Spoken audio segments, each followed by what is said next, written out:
Olá, pessoal!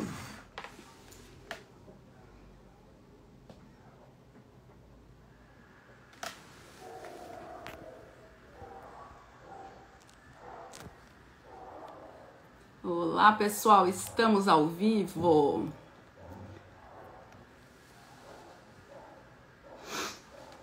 Doutora Isadora, doutora Patrícia Ferrari já estão online, só pedirem para participar.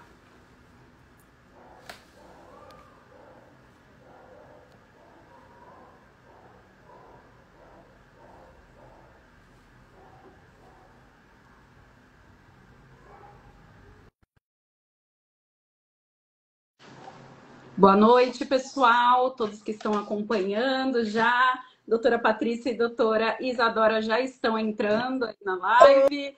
Opa! Oi! Olá, boa noite. Boa noite.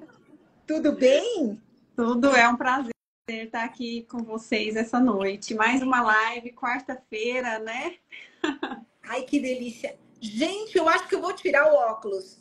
Espero enxergar. Porque ficar com eu, se eu tirar, não enxergo nada. Eu não posso me dar essa honra. Ai, meu Deus do céu. Não, a gente precisa do óculos. Não, mas eu acho que atrapalha, né? Ficar essa coisa. E se eu desligar, fica meio escuro, não fica? Mas não tem problema. Fica bom. Eu também tô com o ringue, né? Que você tá falando do ringue, né? Não tem problema. Ai, então tá. Ai, gente, quanta gente olha, estamos bombando. É a honra da sua ilustre presença aqui com a gente. Não, olha, o tema que vocês estão trazendo é muito legal. Então, por mais que a gente fale de tomografia em endo, né, todas as pessoas, a gente tem tantas palestras sobre esse tema nos congressos, né, muito material sobre esse assunto, mas sempre nos chama atenção, né, porque é um recurso hoje completamente integrado, né, na vida do endodontista. Então, por isso que atrai mesmo as pessoas. Sim. Estamos lindas, maravilhosas, de pink, de verde, adoro. Né, de cabelo lindo, é isso aí.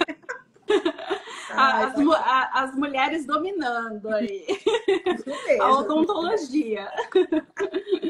Não, vamos muito bacana. Lá. Ai, bastante gente. É muito legal o pessoal dando boa noite. Aí vamos esperar só um pouquinho o pessoal aí entrar. Deixa eu ver aqui quem falou com a gente. Isso. Ai, o pessoal pode ir conversando com a gente aqui na live, interagindo, mandando as dúvidas durante a live, que a gente responde todo mundo, tá? Não, várias pessoas super queridas aqui, ó. Cris Capelli, beijinhos, ó, radiologista. Conheço a Cris. Conhece a Cris. Obrigada por estar aqui. Bacana, olha, a Fátima Paulo, que faz parte do nosso grupo de estudos, que é lá do Rio de Janeiro. A Renata Alcalde, minha prima, que na verdade trabalha na área, né, de publicidade, enfim, professora na ESP. Então, legal. Ricardo Massude, professor de endodontia em Santos. Mesmo daqui da minha cidade? Ai, meu Deus, Ricardo, se eu estiver errada, me corrige. Eu acho que ele é de Santos, sim. Eu não o conheço, não o conheço. Ai, meu Deus. Não, eu conheço bem, assim, o Ricardo dos congressos, mas não sei se eu estou me confundindo.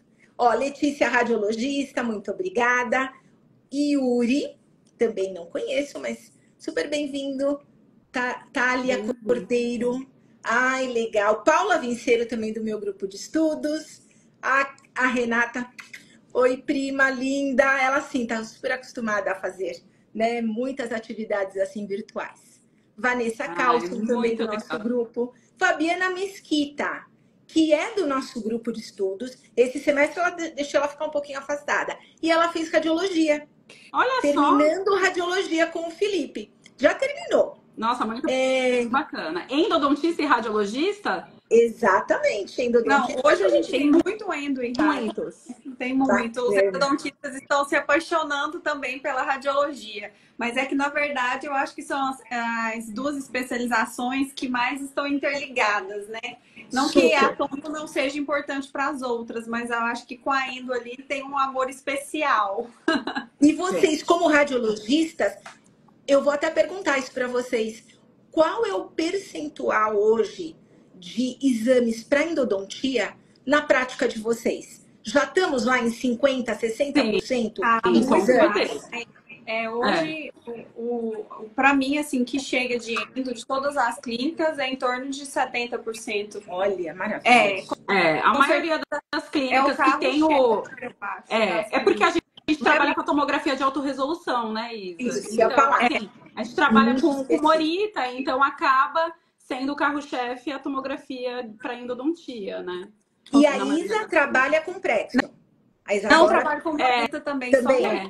A gente só lauda Idixel, né? Só lauda no Idixel atualmente. Legal. Então... Porque no seu mestrado, você trabalhou com mais de 6.200 tomografias em alta resolução, mas era Prexion, a grande maioria, não era? Não, aí foi numa outra clínica que eu peguei o banco de dados, mas eu nunca laudei Prexion, sempre foi com morita.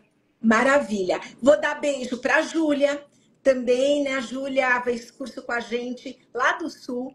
Josiane, que gente, ela é super do norte do país. Ela acho que é de Marabá, se não me engano é Marabá. Não, estamos do norte ao sul do país. Do norte ao sul, olha quanta gente. Heitor, meu amigo de especialização, super endodontista, né, aqui em Minas. Então, beijão, Heitor, para você também. Ai, quanta gente bacana. Enquanto eu tô de óculos, tá, gente? Depois eu vou tirar. Afonso Henrique, endodontista também, super amigo. Enfim, gente, muita gente bacana. Então, direto do Pará, olha só que bacana. Muito boa noite, pessoal. Sejam muito bem-vindos e fiquem à vontade para fazer perguntas e tirarem todas as dúvidas, porque nós temos aí a fera da endodontia que domina muito aí a tomografia também. Então, fiquem aí à vontade. E também os radiologistas aí para aproveitarem e tirarem as dúvidas, porque isso vai ser muito importante aí pra gente. Eu já tô aqui com a minha canetinha separada, porque com certeza eu também vou sair hoje dessa live diferenciada aí. Nós e vou complementar. Vamos trocar muito e aprender juntos. Olha só, tô vendo o Davini aqui. O Davini, oi Davini para você, ele é endodontista, professor de endodontia, e tem um X800. Ai, que bacana! Dentro do consultório. O Davi é o nosso aluno do curso do iDixel. Ai, que maravilha! Olha aqui, ó. É verdade! É verdade. É porque tá o sobrenome, né? Olha só, a Paula Azevedo, que tá aqui com a gente, endodontista, também fazendo especialização em radiologia. Não sei se a Paula já terminou, mas também era do nosso grupo de estudos, enfim. Então, assim, é tão legal a gente ver, né? Porque parece que eu tô na casa dos outros. A gente se sente tão em casa na live, né? Ai, meu Deus do céu. E eu vou até... Gente, eu já tô aqui, ó, preparando... Tá com vinho. Só falta tá com vinho. Gente, olha só. Ai, que chique. Eu não acredito, eu não me preparei. Presente de congresso, lá de Campinas, olha só. Não, mas não vou tomar vinho. Vou tomar um café com vocês. Porque o mais gostoso é a gente se sentir em casa. E tão bom a gente estar juntos.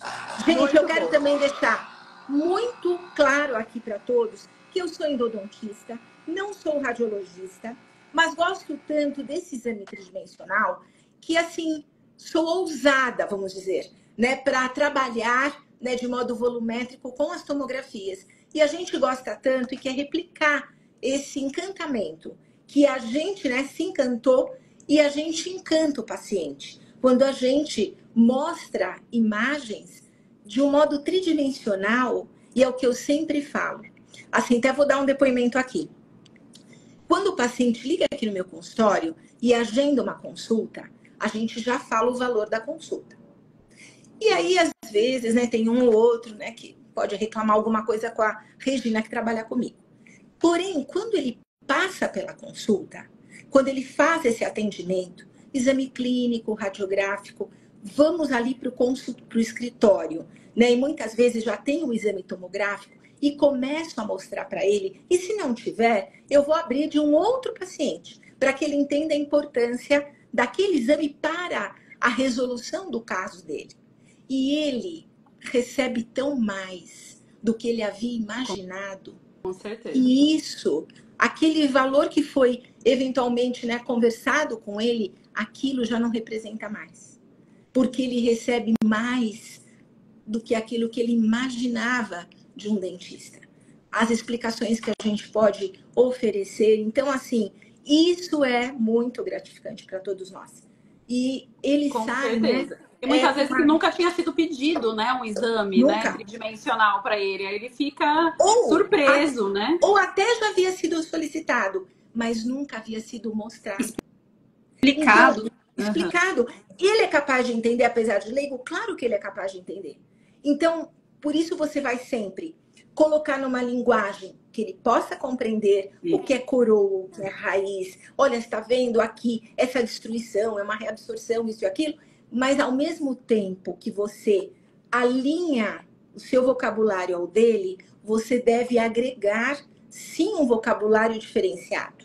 Porque, senão, realmente a gente fica sempre, né, assim, naquele vocabulário raso com o paciente. Não, ele é de uma outra área, mas ele é capaz de entender. Né, termos técnicos, e isso colocado de uma forma que ele consiga, né, compreender dentro do universo dele. Então, assim, com certeza é um encantamento a avaliação tridimensional.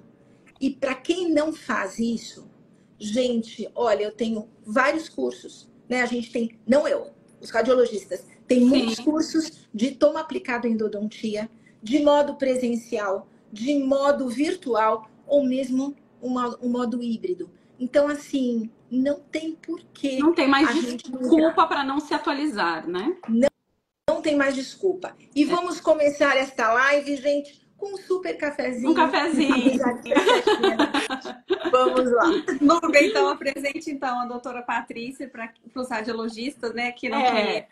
Eu sei que a maioria já conhece, mas vamos para as formalidades, né? A professora Patrícia Ferrari é especialista, mestre e doutora em endodontia. Ela fez a graduação em odontologia pela FAUSP, é especialista em endodontia pela PCD de Araraquara, Unesp Araraquara, mestre e doutora em endodontia pela FAUSP, autora do livro A Infecção Endodôntica e a Sua Resolução. Atua exclusivamente em clínica privada com endodontia. Ganhou o prêmio Ápice em Endodontia em 2022. Dos amigos, gente. São dos amigos, né? Isso que a gente Duvido que seja isso. É pela qualidade do trabalho. Com certeza. E é coordenadora do Instituto PF de Ensino em Endodontia. Então, assim, é um currículo extenso e de muito conhecimento que hoje a gente vai conseguir pegar um pouquinho desse conhecimento e compartilhar com todos aí. Eu tenho certeza que vai ser muito bom, né? Vai ser muito bom para todos que estiverem aqui. Na verdade, eu acho que assim, sempre bom a nos apresentar, né, para as pessoas que a gente não teve a oportunidade de conhecer. Mas, gente, na verdade, o que mais importa, né, a nossa dedicação, mais do que qualquer título que a gente tenha, né? É a nossa dedicação, nosso comprometimento com o atendimento, com o paciente, e todos nós somos capazes de tudo, a qualquer tempo e a qualquer hora. Como eu sempre falo no nosso grupo de estudos, a gente tem gente lá formado há mais de 45 anos e que faz parte, assim como tem um recém-especialista. Então, assim, eu fico super feliz porque eu me espelho também nessas pessoas. Essas pessoas são inspiração para mim também. Porque às vezes a gente pensa, nossa, estamos com 20 anos de formado, eu já vou fazer 36. Estamos com 20 anos de formado, nossa, né, já estou cansado, não preciso mais fazer cursos. Não. É a tal da frase que o anjinho me soprou lá no passado. Para quem escolheu cuidar das pessoas como nós escolhemos a odontologia, estudar a partir daquele momento que a gente fez essa eleição, dessa profissão para nós, a partir desse momento estudar não é mais uma opção para a gente. É um dever. É um dever até que a gente pare de atender. Então, assim, eu tenho um amigo que fala isso. Ah, foi um anjinho, né, que soprou isso para você. Essa frase é maravilhosa. Essa frase é maravilhosa. Porque a gente tem que... todos nós estamos envolvidos nela. Nós que estamos aqui agora. A gente não está fazendo, né, uma live ou trocando conhecimento para a gente. A gente está trocando conhecimento para amanhã poder ajudar alguém com aquilo que a gente está trocando aqui hoje. Então, realmente, eu acho que todos nós estamos aqui nesse momento, estamos completamente inseridos nessa mensagem, que é mais do que uma frase, é uma mensagem. Com certeza. E ó, a doutora Andréa Farias falou que você é literalmente uma Ferrari. Meu Deus do céu! Só preciso ter uma Ferrari. Agradeço muito. Ó, doutor José Assuero falou que a Patrícia me fez se apaixonar pela endodontia. São muitos elogios aqui. Ele é apaixonado mesmo. Então, Isa, você conhece, né, Isadora, o José? Ele é um radiologista que posta, que me ensina bastante através dos seus casos. Olha, como vocês, ele faz esse treinamento muitas vezes com seus clientes, né, dentistas, para que possam navegar, né, de modo volumétrico. Então, assim, isso é muito bacana, a gente aprender e multiplicar a informação. Isso é uma missão, que eu acho que é uma missão divina, entendeu? Isso independe de eu ser mais tímido ou, sabe, ser mais extrovertido. Vamos tentar sempre, né, ajudar alguém, seja mostrando um caso clínico, seja comentando um fracasso, que também onde aprendemos tanto, né? E o José é um exemplo desses assim como o Léo. É seu aluno, né, do grupo de estudos, eu também fui. O grupo de estudos fantástico que a doutora Patrícia tem, onde ela tem temas de a cada 6 meses, né? Troca o tema. Isso mesmo. Eu participei do grupo de estudos de fratura, né? Que foi muito interessante, amei. Só que é mais voltado para a visão endo, que a gente precisa dessa visão, né? Que a gente já tem a visão rádio, então a gente pega ali no grupo de estudos a visão do endodontista. E super indico para quem quer aí entrar mais no mundo da endodontia. Isso é isso mesmo, bacana, gente. E a gente pensar sempre no final, quem vai ser beneficiado é o paciente. Eu sempre penso assim, e se fosse a minha mãe, e se fosse o meu pai que estivesse sendo tratado? A gente tem que sempre dar o nosso melhor, como se fosse o nosso pai ou a nossa mãe ou um parente próximo nosso, né? E é isso que a gente tenta sempre oferecer. E aproveitar que tem bastante gente na live, no final da live vai ter uma surpresinha aí, especialmente para donos de clínica e radiologistas. Fiquem até o final da live, que aí eu vou liberar algo aí para vocês baixarem, que vai ajudar bastante aí nos diagnósticos de vocês. Legal, Vamos começar com algumas perguntas? Vamos sim. Primeiro eu quero agradecer o convite, tá? Destas doutoras radiologistas muito fofas, né? Eu tive a oportunidade e a alegria, a honra de participar da banca de mestrado da Isadora, defendida, né, na São Leopoldo Mandigue de Campinas, onde nós tínhamos lá uma banca de radiologistas e eu era, né, o alienígena, né? Mas como ela trabalhou com RCI, então foi muito bacana. E eu quero dizer, Isadora, que foi bom demais trabalhar com você. Você é extremamente dedicada, né? E ela acabou, gente, fazendo, então, o seu artigo, né? Construindo o artigo junto com a sua orientadora e foi submetido ao Journal of Endodontics, que é, né, uma revista para endodontia realmente de altíssimo nível, né? Uma Qualizar. E o trabalho foi aceito e agora, em fevereiro de 2024, ele, então, já está na revista. E aqui eu super agradeço, né, ter feito parte desse artigo também. A honra foi minha de tê-la na banca como revisora do trabalho e com certeza foi fruto de trabalho de todos nós. Quem quiser, depois a gente pode compartilhar o artigo também. Não, com certeza, gente. Vale a pena. Chama inbox, chama Isa Inbox, que a Isa envia aí. Isso, gente, porque veja bem, ela avaliou mais de 6.200 tomografias em alta resolução, vendo aspectos características da reabsorção cervical invasiva ou reabsorção cervical externa de modo extremamente detalhado. Bom, tanto é, né, que teve apenas uma correção lá do Journal e já teve a sua publicação. E eu tenho certeza, Isadora, que você que está ministrando os seus cursos deve ser uma pessoa exatamente como você foi como aluna. Então, extremamente dedicada naquilo que você se propõe. Então, você está super de parabéns. Obrigada, que honra. Ouvi isso de você. Não. Já que começamos Já que Eu não conhecia, né, Núbia, você? Não. Então, assim, já vi a Núbia em algumas dessas lives que elas têm feito, né? E sempre super participativa. E você faz essa interação, né? Essa relação com a plateia aqui, com a nossa audiência, de modo espetacular. E já deu para ver que você é uma apaixonada pelo que você faz. Então, eu estou aqui para aprender com Somos. você. Verdade. Somos. Já que começamos a falar de RCI, então já vamos falar dela em relação aos laudos. Já vamos conectar aí o assunto. Doutora Patrícia, vamos lá. O que você acha em relação às classificações que os radiologistas têm colocado nos laudos, as classificações de Patel e de Haytersey, né? O quanto isso interfere na tomada de decisão. Exatamente, na tomada de decisão no tratamento clínico. O quanto isso te auxilia no tratamento clínico. E assim, coisas que você acredita que podem ser acrescidas a mais, às vezes, do que essas classificações. Exato. O que mais o radiologista pode nos oferecer frente, né, a um diagnóstico de reabsorção cervical invasiva, chamamos popularmente de RCI. Sendo que reabsorção cervical externa também é um outro termo extremamente utilizado. Talvez mais utilizado do que RCI. Mas quando a gente começou a falar desse assunto, a gente adotou RCI porque o professor Haytersey, que foi quem nos ensinou isso lá em 99, ele adotava esse termo. E realmente eu acho que é uma reabsorção cervical. Ela é externa e tem um caráter muito agressivo, muito invasivo. Então, por isso que eu acabo adotando o termo mesmo RCI.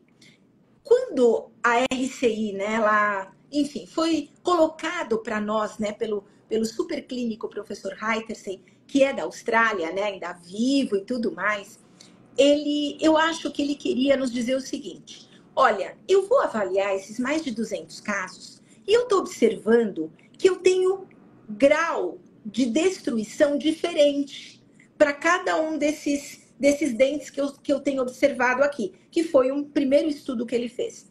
E aí, então, ele falou o seguinte: eu vou colocar a destruição em 4 classes. Classe 1 e 2, mais em nível coronário, lá naquela região do esmalte-cimento, mas quando a destruição está bem localizada nessa região, sem extensão para a raiz. Classe 1 e 2. Classe 3 é quando essa reabsorção já invade o terço cervical. E classe 4, quando ela vai além da cervical. Então, essa é a classificação do professor Haytersey. E o que ele queria nos dizer para todos nós como clínicos? Olha, eu vou tentar, através da classificação, orientar o tratamento. Porque em classe 1 e 2, se você fizer o tratamento só cirúrgico, ou às vezes a classe 2 já até invadiu a polpa, fizer endo e mais o procedimento cirúrgico, a gente tem uma chance de sucesso, segundo ele, em torno de 100%. Agora, quando eu já vou para dentro da raiz, que seria a classe 3, aí no trabalho dele depois, é em torno de 77%. E quando já estava a classe 4, que era além da cervical, caiu para 12,5%. Com os recursos da época. Então, a classificação, ela foi assim colocada no sentido de orientar o tratamento para o clínico. Para aquele momento super bacana. Só que ele se valia de imagem radiográfica para dar essa classificação. Então, imagina que essa reabsorção acontecia na vestibular ou na palatina, como que ele ia ver pela radiografia? Então, a gente começou, né, com o advento do exame tridimensional, a incorporar o exame tridimensional para fazer diagnóstico e planejar tratamento de RCI. Então, surge 2018, olha só quantos anos depois, surge a classificação do professor Patel e colaboradores, né? Não é só do Patel e colaboradores. Também conhecida como classificação tridimensional. Então, agora, o professor Patel, ele falou o seguinte: já que a tomografia faz parte de diagnóstico e tratamento, vamos fazer uma classificação mais completa do que a classificação do professor Haytersey. Então, na classificação tridimensional, eles vão colocar, né? Que eu devo colocar números em relação à extensão longitudinal. 1, 2, 3 ou 4. 1, quando ela está, toda a cavidade está supracristal.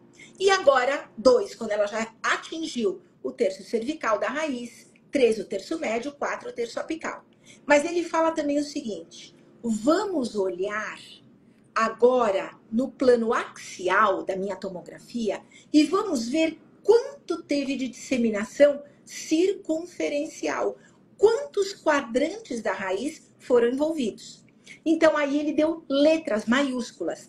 A, B, C e D. Se envolveu um quadrante só, além do 1, por exemplo, que ele deu da extensão, eu vou acrescentar a letra maiúscula A. Se foram 2, a B, 3, a C e D, quando envolveu os 4 quadrantes. E aí, quantos graus, né? Ali ele... Quantos graus. Então, por exemplo, um quadrante de 0 a 90 graus. O segundo quadrante da raiz vai até 180 graus. Puxa, já atingiu 180 graus. E eu vou dizer para você que isso é muito importante. Porque apesar de nós não termos, até o momento, nenhum artigo que fale assim, olha, quando atingiu além de 180 graus, já é uma situação complicada, não temos esse dado ainda. Mas eu vou dizer a vocês que na prática clínica, se a gente tem metade da raiz, da disseminação circunferencial, que eu só vou ver isso no plano axial, que a radiografia do professor Heitersen nunca contemplou isso, quando a gente observa que já envolveu mais do que 2 quadrantes, mais do que 180 graus, já fica complicado a manutenção desse dente na boca, em função do remanescente. E essa outra, a última parte da classificação, que é a proximidade com a polpa, se está confinado da dentina, eu coloco a letra minúscula D. Se já atingiu essa reabsorção, já atingiu a polpa, eu coloco P. Então, eu vou dizer para vocês o que eu acho de laudo ideal. Vocês, radiologistas, ao fazerem um diagnóstico de RCI, devem colocar as 2 classificações. Ótimo. Por quê? É aquilo que eu falei, até mandei para vocês, o que eu entendo como laudo ideal. É importante que o dentista entenda quanto já destruiu. E a visão do radiologista treinado, ele pode ver um aspecto que às vezes o endodontista, fazendo mesmo avaliação volumétrica, às vezes ele não viu. Puxa, não, mas já envolveu mesmo mais de 180 graus dessa raiz. Que você falou, que a gente tem por escrito ali no laudo do radiologista, e isso vai ajudar, sim, a definir tratamento. Então, primeira coisa que eu acho que tem que ter no laudo são as 2 classificações. Agora, vocês imaginam vocês enviarem isso para um dentista que nem sabe o que é RCI? Então, por isso que seria muito ideal, se é a primeira vez, se o colega, você acha que não sabe, como eu fiz até quando a gente começou assim no Indoor, aqui em São Paulo, com o Michel, né, a Rosana, bem lá atrás. Então, assim, enviava para ele os artigos da classificação, para ele poder também compreender o que era aquilo, né, e como laudar. É claro que ele tem todo um estudo particular lá deles, enfim, já conheciam isso. Então, assim, o que eu acho legal? Que o radiologista deu as 2 classificações.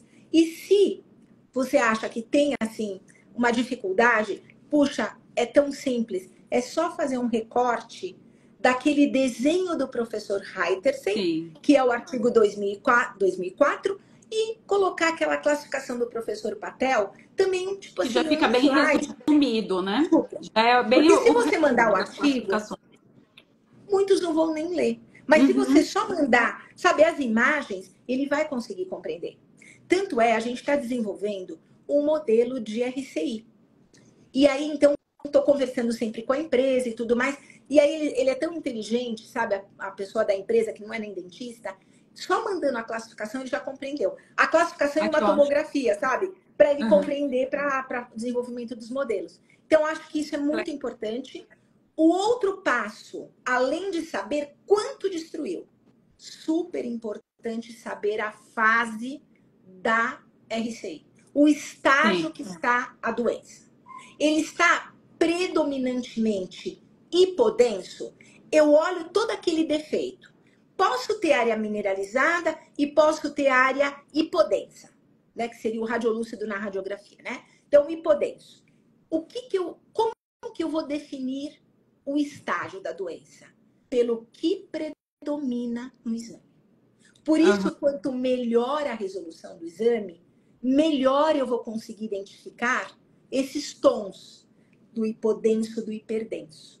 E o radiologista tem que ter um olho treinado também para avaliar isso, né, Isa? Você que fez um bom monitor, não é, Isadora? Um bom monitor para um trabalho comparando a avaliação de 3 radiologistas, né? E aí variava. Uma achava que estava no progressivo, a outra no reparativo. Então, assim, difícil. Não é uma coisa fácil de se determinar. É o subjetivo, né? Acaba sendo subjetivo você conseguir avaliar, mas com o treino você consegue... Quanto mais imagens você vê, você fica mais treinado, né, para avaliar. E acho, gente, que para vocês que sabem muito bem o que é hipodenso e hiperdenso, é mais difícil ainda. Porque pra gente, que não tem todo esse critério, a gente já olha e fala assim, não, tá numa fase em evolução, uma fase progressiva, uma fase inflamatória da doença. Não, aqui já é uma fase reparativa, né, que tem mais material hiperdenso. Então, é importante isso... Eu considero talvez um dos aspectos mais importantes. Porque se vocês definirem pela imagem que eu estou numa fase reparativa da doença, onde predomina o tecido mineralizado, ou seja, né, a hiperdensidade, se o dentista entender sobre esse tema, ele já sabe que nessa situação ele não deve intervir. Só acompanhar clínica e tomograficamente.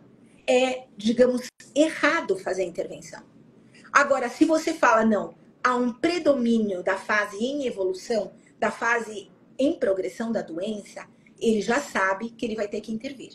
Nem que seja a extração do dente. Então, além de saber quanto destruiu, saber a fase da reabsorção, super importante, é um dado importante. E a outra coisa...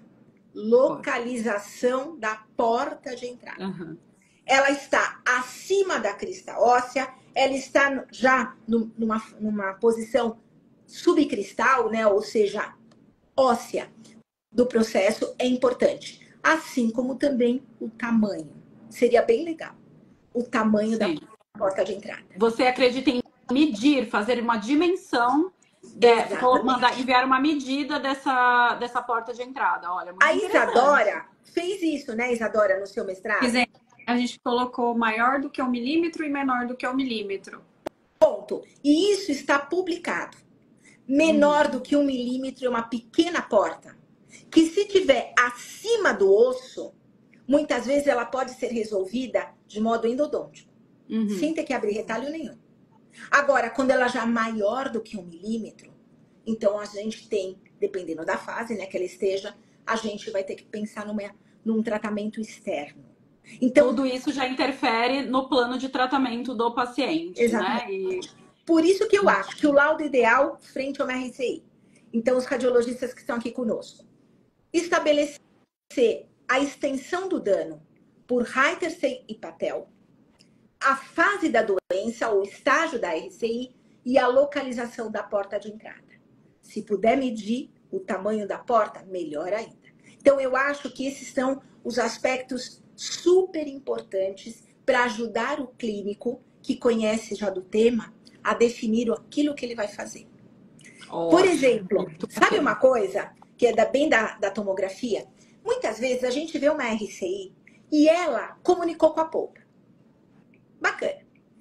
Hoje, de tanto ver isso, eu já faço mais ainda um detalhe.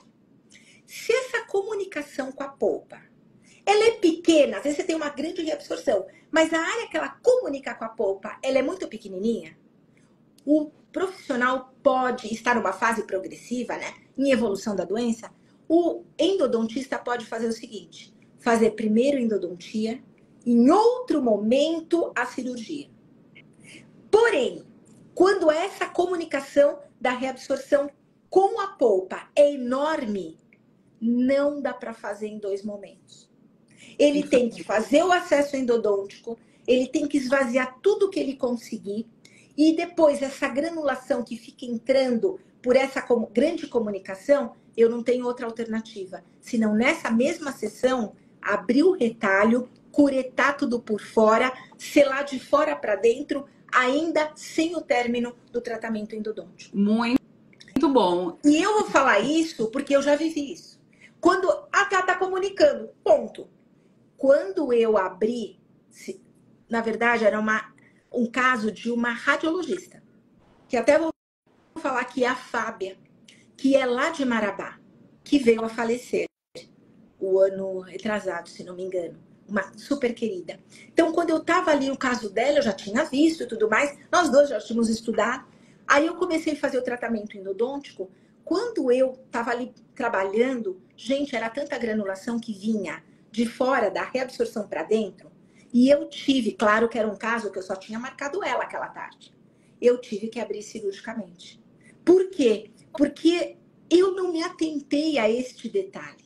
Então, agora, sempre quando eu vou falar sobre esse tema, quando poxa, a plateia já sabe mais desse assunto, bacana. Não veja só a comunicação, veja quanto está comunicando. Se é um pontinho, bacana. Faço em 2 momentos, endo e a cirurgia. Mas se é uma grande comunicação, já vou programar com o meu amigo que vai me ajudar na cirurgia, aí ele tá junto lá comigo. Isso também é importante para o radiologista citar no laudo, se está comunicando. Seria muito legal, seria muito bacana. Grande comunicação, não um ponto de comunicação. Isso vai ser especialmente quando eu estou em fase em evolução. Não fase reparativa, que eu não vou fazer nada. Mas na fase de evolução é muito importante. Por isso que esses nossos modelos que a gente está desenvolvendo, que já estão prontos, né? Tá até comigo, mas eu não posso mostrar ainda. Mas a gente vai contemplar tudo isso. A cavidade da reabsorção comunicando com o canal, mas um ponto pequeno, que aí o colega vai poder fazer em 2 momentos, ou não, uma grande comunicação, ele vai ter que abrir cirurgicamente e já fazer os 2 procedimentos. Então, muito veja, bacana. Quanto mais a gente estuda, mais a gente vê detalhes. Essa aula está servindo pros endodontistas e pros radiologistas aí, pessoal. Ó, já é uma dobradinha. Uma dobradinha muito importante. Fabiano está perguntando, vocês têm como compartilhar os artigos dessas 2 classificações?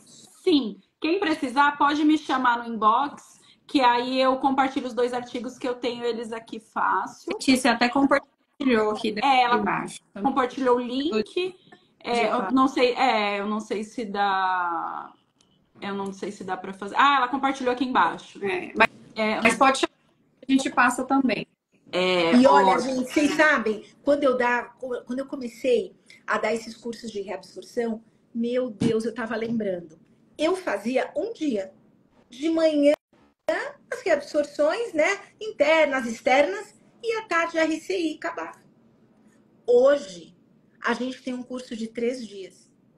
E eu vou dizer para você que agora o curso será ou em 2 módulos de 3 dias cada um, ou uma semana inteira, a depender da turma, uma semana inteira, 5 dias. É uma imersão em RCI. Tem que ser muito complexo, porque, né? Olha só, a pessoa tem que aprender a fazer a avaliação volumétrica. Então, quando a gente recebe aqui, muitas vezes dominam completamente, outras vezes não. Então, a gente tem que encantar os 2. Então, aí a gente mostra como solicitar o exame, bacana, que é obrigação de todos nós endodontistas oferecermos o exame clínico para o radiologista. Gente do céu, isso é um ponto importante. Do radiologista não sabe nada do paciente. A face tomo do dente 45. Gente, mas o que ele está procurando ali? Então, assim, isso é para todos nós endodontistas. Vamos escrever, gente. E não precisa ter um vocabulário extremamente rebuscado. Não. Diga para o radiologista qual é a sua dúvida. E fala tudo o que você viu no exame clínico. O teste de sensibilidade é positivo, tem mobilidade, tenho já sondagem, tenho sangramento na sondagem, olha como eu tenho uma alteração de cor na coroa, faz uma foto, coloca junto. Super simples fazer A uma gente recebe muito pedido que foi visualizada uma trinca na coroa. Uhum. E trinca, ela não é tão fácil de identificar na tomografia igual a fratura radicular, porque a espessura da trinca, às vezes, é menor do que o voxel da tomografia. Então, nem sempre a gente identifica. A foto, ela ajuda muito. Então, às vezes, para tirar essa foto depois é difícil, né? Você não vai abrir o dente de novo ali, você já tinha isolado. Então, quem tiver essa dúvida, né, da trinca, fotografem, porque ajuda muito a gente a poder encontrar ali na tomografia. Exatamente. Onde está essa trinca, essa extensão da trinca. E olha só, gente, eu encaminhei para elas, assim, a minha forma de solicitar. Super simples. Como eu já tirei lá o nome e tudo mais do paciente, também se alguém quiser, enfim, peçam para elas. E lá no meu site, que é o Patrícia Ferrari Endodontia, olha o jabá, Patrícia Ferrari Endodontia, existe podia lá... até deixar aqui anotado também. Isso. Você vai ter lá, tem uma área que é de casos clínicos e tem lá tomografia. E eu vou colocar lá esse que eu encaminhei para elas. Eu vou colocar lá para vocês e podem usar e podem melhorar, né? Porque cada um pode melhorar aquelas informações. O lojista pode baixar também para encaminhar para os clínicos, né? Que você tem Claro. intimidade para falar. Com Exatamente. certeza, com certeza. Porque, assim, é muito importante que o endodontista passe essas informações e que também ele solicite qual o FOV que ele necessita, porque todas essas informações vão interferir no protocolo de aquisição que a clínica vai realizar. Exatamente. Né? Às vezes, né, Isa, a gente até comentou, a gente cansa de receber pesquisa de trinca, quando vai ver, ele solicitou maxila total. E aí, assim, o nosso trabalho é interferido com isso, né? Aí a gente fica, meu Deus, como é que eu vou conseguir fazer esse milagre agora? Tem como. E olha só, gente, para nós endodontistas, que já tem artigo do próprio professor Patel definindo que para endodontia é FOV menor ou igual a 5 centímetros por 5 centímetros. Então, no X800, cada um de nós, né, endodontistas, que a gente vai solicitar, coloca lá esse parâmetro lá no seu cabeçalho, como vocês vão ver lá na requisição que eu montei lá. Então, sempre assim, FOV pequeno. Se você sabe que você sempre pede no X800, solicita lá, é 4 por 4 centímetros. É o menor FOV do X800. Sim. Agora, puxa, eu trabalho num lugar que só tem Prexon, na minha região ali só tem Prexon. Qual é o menor FOV do Prexon? 5 por 5 centímetros. Então, assim, é claro que o Instituto de Radiologia, sabendo que é para endodontia, os radiologistas, eles já sabem que seria esse FOV o menor FOV possível. Mas muitas vezes, gente, quem vai fazer a aquisição da imagem é um técnico, que ele pode, muitas vezes não tá parametrizado em todos esses aspectos. Então, não custa nada, gente, para nós. Lembrar, né? Daquele lembrete. Para não vir um exame errado e o paciente ter que passar por um exame de novo, ter, né, o trabalho de ir à clínica de novo, receber radiação ionizante novamente, por mais que seja pouco, né? É todo um trabalho de novo e vai atrasar também o seu tratamento, né? Então, isso é muito importante. O paciente não gosta de ficar repetindo. Por vários motivos. Primeiro, ele acha estranho. Ai, meu Deus, será que eu tenho alguma coisa? Tá repetindo o exame? Entendeu? Então, todo gente, mundo entra em pânico. Entra em pânico. Como a gente, né? Você vai fazer um exame e a gente também fica pensando, puxa, por que ele teve que repetir? Então, é assim. Os radiologistas, eu gosto de colocar sempre esse parâmetro do FOV. E se eu já sei que é o X800 que eu vou estar indicando, é 4 por 4 centímetros. Pronto. Sim. Se na sua cidade não tem esses tomógrafos dedicados, você tem que descobrir isso. Exato. Será que o endodontista conversar com a clínica, né? Conversar com a clínica de radiologia que você indica, saber qual é o aparelho. Conversar com o radiologista que você indica. Núbia, aqui eu pergunto, né, Isadora, assim, quando vem fazer os cursos, né? Qual é o tomógrafo que você utiliza? Ninguém nem sabe, né? Não sei. Eu vou ter que perguntar. E aí, a gente sempre faz o mesmo exercício. Como, por exemplo, né? A gente que dá aula recebe tomografia de diversos colegas. Então, de diversos tomógrafos. Então, a gente já aprendeu como o passo número 1. Quando a gente baixa o arquivo no visualizador, a gente já vai ver todos os dados de aquisição. Para quem estiver, gente, trabalhando, por exemplo, com Horus, que é um Daikon Viewer para Mac, existe lá um ícone chamado Metadata. Para quem trabalha com o Radiante, que é um Daikon Viewer genérico para Windows, tem a letra A maiúscula. É só você clicar no A maiúsculo ou no Metadata para esses Daikon Viewers genéricos e você vai ter todos os dados de aquisição. Você não precisa nem ligar. Lá vai ter Morita, que pode ser um S100, mas pode ser um X800, que é o mais comum. Aí você já vai ver qual é o nome do paciente, a idade desse paciente. Você vai ver a espessura do corte, o slice thickness deste, no caso, que era o menor. Para nós da endodontia, eu sei que pode dar mais frio, né? É o tamanho do voxel, né? Do voxel.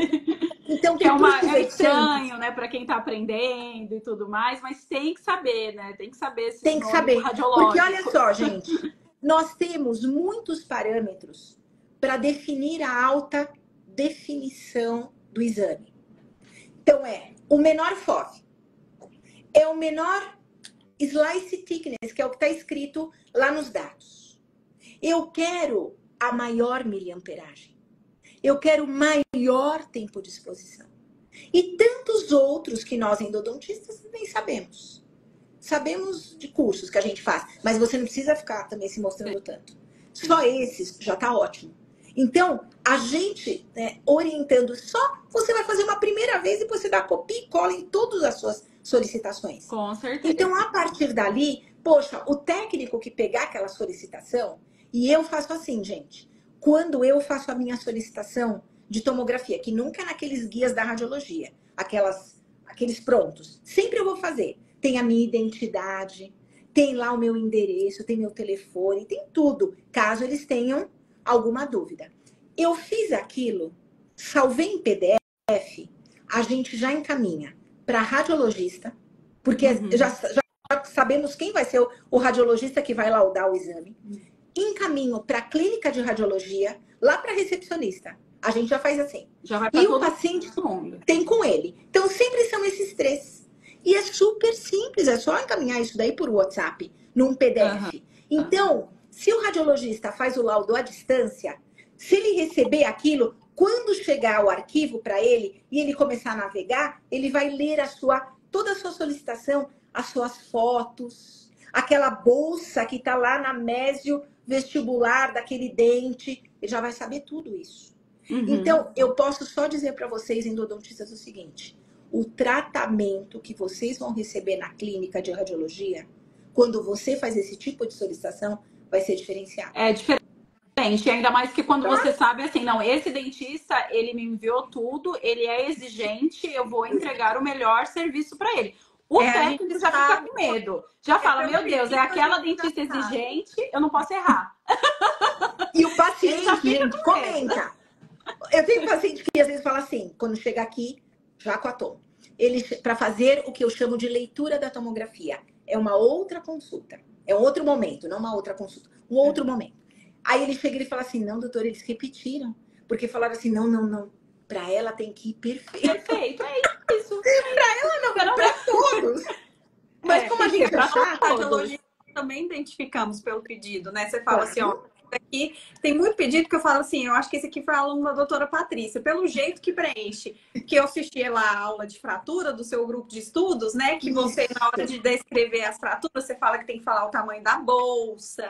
Isso mesmo. Aí eu falei, isso aqui foi a aluna da doutora Patrícia. Ai, que bom. E sabe essa história da bolsa? Muitas vezes, gente, a gente faz a sondagem e a gente faz a foto. Só que o radiologista, ele nem conhece a sonda que você está utilizando. Então, sabe que eu também sempre coloco? Eu faço a foto com a profundidade de sondagem, com a presença dessa bolsa. E coloco uma foto só da sonda, totalmente, né, assim, só da sonda, com os milímetros, sabe? Com a profundidade. Então, aí você, por exemplo, eu uso uma sonda colorida. Então, ele já vai saber. Se entrar até o verde, que é a primeira pontinha, eu não tenho doença, não tenho perda óssea. Ah, mas está entrando 7 milímetros, porque eu olhei a foto da sonda sozinha e nessa marca são 7 milímetros. Então ele já tem essa noção. E é tão simples, gente, eu não estou falando de alguma coisa super complexa. É só você salvar isso. A sonda normal com a graduação lá dos milímetros, né? O comprimento certinho, e depois você põe a tua foto. Todo radiologista vai entender e vai ajudar muito. E já que a gente está falando, gente, de laudo, endodontista é assim, ó, de modo geral, tá? Ah, eu já tô entendendo muito de tomografia, eu sou demais e tal. Ah, então nós vamos fazer assim. A gente vai solicitar tomo, mas eu já vou conversar lá no Instituto de Radiologia, só para mandar DAICO, eu não quero template, eu não quero laudo. Gente, vocês vão falar, pode sair um exame sem laudo de uma clínica de radiologia? Não, pera. Não, o CFO não, né? CFO não, mas... Não pode, né? Vocês estão me ouvindo? Então, olha só, gente. E eu acho que é o seguinte. Não é só porque não pode. Porque existe uma lei, porque não sabe. Nada disso. É o que nós conversamos anteriormente. Quem é o especialista em imagem é o radiologista. Então, muitas vezes... Quantas vezes eu aprendo com o radiologista que ele está observando aspectos na imagem que me passaram completamente desapercebidos. Sim. Então, assim, e pode acontecer o contrário também. O endodontista vê alguma coisa que passou despercebido pelo radiologista. Porque acontece, né? Claro. De ambos os lados. A gente lauda muitos exames por dia, né? Às vezes ali é um canalzinho pequenininho, foi visualizado. Então, acho que é importante o endodontista também saber manipular o DAICO, porque aí você tem duas opiniões, a opinião do radiologista ali no laudo e a sua opinião própria. Exato. Então, assim, acho que é muito importante, inclusive como documento pessoal. Então, muitas vezes está ali, ó, o documento falado por você e pelo radiologista. Juridicamente, então, assim, se respaldando. Juridicamente, exatamente. Então, assim, jamais desvalorizem o trabalho do radiologista. Eu sei que muitas vezes a gente se frustra com o laudo, gente. Vocês não têm noção. Aquele laudo daquela, sabe, aquela mega de uma imagem com tantas informações e vem lá 2 linhas falando sobre aquele dente X. Não, gente, de jeito nenhum. O radiologista também tem que entrar nessa era de se atualizar em todas as áreas, especialmente do seu principal cliente, que é o endodontista. Sim. Ele precisa saber isso. Ele precisa saber a anatomia interna, precisa saber o que é o istmo e usar uma linguagem compreensível. Então, por exemplo, a linguagem que as especialidades utilizam, né? Exato. Eu costumo falar o seguinte, a tomografia de alta resolução não vai fazer milagre se você não se atualizar. Ela não vai fazer, ai, que imagem linda. E daí? Se você não sabe o que aquilo significa, aquela imagem não significa nada para você. Né? Então, não adianta você ter o melhor tomógrafo, as melhores imagens, o melhor software, se você não sabe aquilo que você está vendo, se você não sabe descrever, se você não sabe passar aquela informação para o seu indicador. Então, a gente tem que ter essa consciência. Né? Ah, eu quero já começar laudando no X800. Eu também queria tanta coisa no início da carreira. A gente tem que começar, assim, dar aquela respirada. E assim, não, quando você lauda alta resolução, a gente vai ver muito mais coisa. Eu sempre falo isso para todos os alunos. Você vai ver coisas que você nem imagina. Então, calma, porque às vezes, assim, você vai ter uma responsabilidade muito maior do que você imagina. Exatamente. Por exemplo, não imagina a responsabilidade que está nas suas mãos quando você está laudando alta resolução. Em outra resolução mais baixa. Por exemplo, dens invaginatus. Uhum. É uma outra anomalia de desenvolvimento que a gente pode separar numa tomografia. E que vai ser muito importante essa avaliação tridimensional. Então, o que vai ter que acontecer? O radiologista tem que dar a classificação do dens invaginatus. Eu sempre costumo Ótimo. Costumo colocar. Porque eu tenho certeza que muito endodontista que está aqui nunca teve um caso de dens invaginatus. Sim. E aí, quando ele recebe esse diagnóstico, ele fica desesperado muitas vezes. Puxa, o que eu vou fazer? Mas como é um momento, tranquilo. Ele vai ler, ele vai se informar. Você já deu uma classificação. Ele pode, como é tão incomum isso para nós, e muitas vezes ele é bilateral. Uhum. Ele é bilateral. Olha, e falando em bilateral, gente, olha só. Uma certa vez, eu encaminhei um paciente no indoor, que são super queridos, que agora já temos os X800 aqui na região do ABC, né? Mas nós não tínhamos. Então, assim, sempre, né, o indoor foi uma grande referência para mim. E aí, eu nunca vou esquecer essa situação. Eu solicitei uma tomografia para avaliação do dente 13, que tinha uma RCI. Mas eles fizeram uma panorâmica de cortesia ao paciente. E viram pela panorâmica que tinha algo estranho no 23. E aí, então, eles acabaram fazendo, então, uma tomografia, não num FOV 5x5, mas 8x8, de tal modo que pegasse os dois caninos. Eu sei que também alguém pode falar assim, mas não era melhor ele ter feito 2 tomografias 5x5? Nesse caso, eu não tive prejuízo nenhum na visualização. Até para uma paciente jovem e tudo mais. Mas você vê como não é só mais um exame. Olha como eu me senti especial com o meu paciente. Com certeza. A atenção que foi dado. Então, assim, isso tudo, gente, diferencia muito. Vocês, radiologistas, ao verem um caso, às vezes é uma tomo de controle. Puxa, faz um vídeo pra gente. Por que não? Vocês têm ali o One Volume Viewer. Eu que não trabalho como trabalho com Mac, não tenho o One Volume Viewer. Então, assim, aquele vídeo, puxa, pra gente ver a regressão da lesão, muito bacana. Ah, e uma pergunta. Na verdade, está um monólogo aqui. Aproveitando que você está falando das lesões, né? A gente até ia perguntar. É pertinente medir essas lesões quando elas são muito pequenas ou é melhor a gente medir só quando elas estão maiores? Porque a medida, ela tem um problema na radiologia. Eu meço aqui. Aí depois, no próximo exame, vai cair na mão de outro radiologista. É preciso que ele meça exatamente no mesmo lugar para que haja uma comparação correta, né? Ele precisa de pegar... Possível, quase, né? Então, assim, vai dar uma diferença. Radiologistas lindas. Olha só, nós estamos estudando no nosso grupo de estudos atualmente fracassos na endodontia. Insucessos. E esses insucessos passam pelo exame tomográfico. Porque quando errou uma vez, eu não quero ter a chance de errar de novo. Então, a tomografia Conibin, ela é mandatória nesses casos de retratamento. E o que a gente tem visto e estudado lá? O volume da lesão. Então, sabe aquela medida linear que a gente faz na radiografia, né, digital? Que você vai medir o maior diâmetro da lesão? Gente, linear, se a gente tem um exame 3D, a gente tem que medir volume da lesão. Então, por exemplo, eu já sei que o One Volume Viewer não dá para fazer medida volumétrica. Não é a hora de falar com o engenheiro lá e falar assim, sabe o que é importante pra gente? Medir o volume. Então, como que a gente faz no Horus? Porque, gente, no Horus tem essa ferramenta. Tem a medida volumétrica no Horus? Olha só, lá existe uma ferramenta que é chamada polígono fechado. Então, o que a gente faz? A gente tem artigos, tá? A gente já estudou 2 artigos falando exatamente como é que faz essa avaliação volumétrica.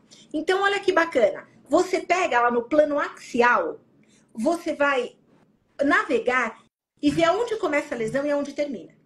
Em cada uma dessas fases, você vai com essa ferramenta polígono fechado e você vai traçando. Eu tô vendo aqui, ó. Olha como é importante um monitor bom. Olha como é importante uma imagem boa. Sim. Você traçou, fez a medida. Aí você vai fazendo, do começo ao fim, sei lá, 15, 20 medidas. Quantas você quiser.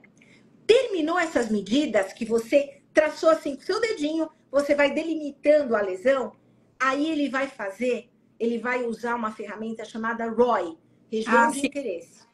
Sim. E aí, o que ele faz? Você vai dar lá para ele a informação que ele tem, é bem simples isso. Ele vai ter que computar todas essas medidas. E aí ele te gera o volume em centímetro cúbico, que você multiplica por 1000 e passa para milímetro cúbico. E sabe o que a gente faz? Você consegue numa imagem inicial. E depois o paciente volta, sei lá, 6 meses, 1 ano depois. Você faz a segunda medida. E aí você faz uma regrinha de 13 e fala, você tá vendo? Aqui eu tinha 100 milímetros cúbicos, agora eu tenho 42. Você faz uma regrinha de 3 e fala assim, eu já tive um ganho de tecido, de reconstrução, de 60%. Ah, isso E é bem você interessante. Em quanto tempo que é esperado essa reparação? Olha só, a gente também tem estudado isso. Eu posso, segundo a Sociedade Europeia de Endodontia, aguardar até 4 anos para que tenha a resolução da lesão em casos assintomáticos. Mas eu vou dizer para vocês que também tem trabalhos do Zhang 2015 que mostram. Todas essas alterações acontecem principalmente no primeiro ano. Por isso que, assim, nesse primeiro ano eu não vi nada de mudança. Reduziu muito pouco ou quase nada. Eu tenho até 4 anos para ter essa resolução. Porque a reconstrução depende, né, não só da carga microbiana que ficou, mas também do próprio hospedeiro. Eu tenho até 4 anos, mas essas modificações de reconstrução dos tecidos devem acontecer no primeiro ano e a gente tem trabalhos mostrando isso. Por isso que é legal assim, que a gente faça um acompanhamento que também não tem uma recomendação ainda de acompanhamento tomográfico para controle de periodontite apical, até o momento. Apesar de termos vários artigos já mostrando isso, tá? Mas o ideal seria assim, tem um último trabalho que nós estudamos, que ele fez assim, a cada 6 meses, radiografia. E aí, naquele trabalho, a cada ano, uma tomografia. Então, ele fez dessa forma, radiografia de 6 em 6 e tomografia, se assim você achar, anual.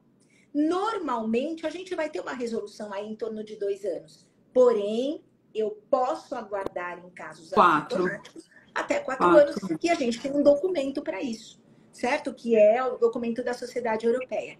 Então, assim, o que eu diria a vocês, radiologistas? Gente, vamos falar com os engenheiros do software. Seria ótimo. Tem um software, tem um Dr. software José que também usa. Que também se usa assim, para segmento de volumetria. Tem um software que usa para volumetria que se usa muito em pesquisa, que é o ITK.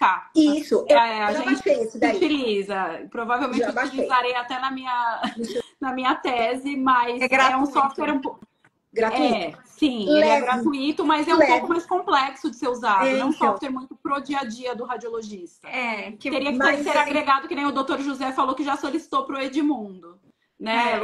Muito obrigada, Dr. José. E a Letícia perguntou se é a classificação de Oehlers. Sim, é essa classificação mesmo para classificar o dente em dente. Ela é antiga, mas é essa. Essa única que existe, é maravilhosa. É essa que eu coloco também nos meus laudos, tá? Eu não sei se passou alguma... Eu acho que passou uma pergunta aqui que também eu não fizeram. Tô vendo nada. Eu parei quando entrou o Fontana, que é um querido também que eu vi que entrou. Ele tinha tinham perguntado o tipo do tomógrafo, né? Qual é o tipo de tomógrafo para solicitar a tomografia Sorriso Care Odontologia. O tipo de tomografia para tomo de endodontia. Se você puder repetir. Gente, olha só. Tipo de os tomógrafos hoje dedicados a endo, a gente sabe que é o X800 e o Prexion, né? Também, não sei se vocês trabalham com outros tomógrafos, né? Mas eu já vi imagens lindas do Eagle 3D, também, que é bacana, gosto bastante. O CS... A Plameca também é muito bom, as imagens são muito boas. Então, de um dos tomógrafos da Plameca, do Promax Mid, é boa também. Ele tem ele é 0.80 também. Mais utilize é X800 ou Prexion. E eu vou dizer para vocês, quais são as ferramentas que a gente mais trabalha ali para visualização de imagem? Muitas vezes a gente recebe do X800 e importa isso para o Radiante ou para o Horus. O que a gente observa? Meu Deus, tipo um fog, sabe, uma névoa. Aí eu falava, não é possível, eu não vou conseguir avaliar nada, então, do X800 no caso, meu Horus, né? Então, o que acabou acontecendo? O Lucas Pinheiro, que é um super querido, que também trabalha com o Felipe, ele acabou fazendo um ajuste para quem trabalha no Horus ou Radiante, para que a gente fizesse esse ajuste, salvasse. Então, toda vez que eu recebo um X800 no meu Horus, aí ele fica com essa névoa branca. Eu vou lá, já tenho essa configuração salva, que é muito simples. E aí eu vou lá, coloco o X800.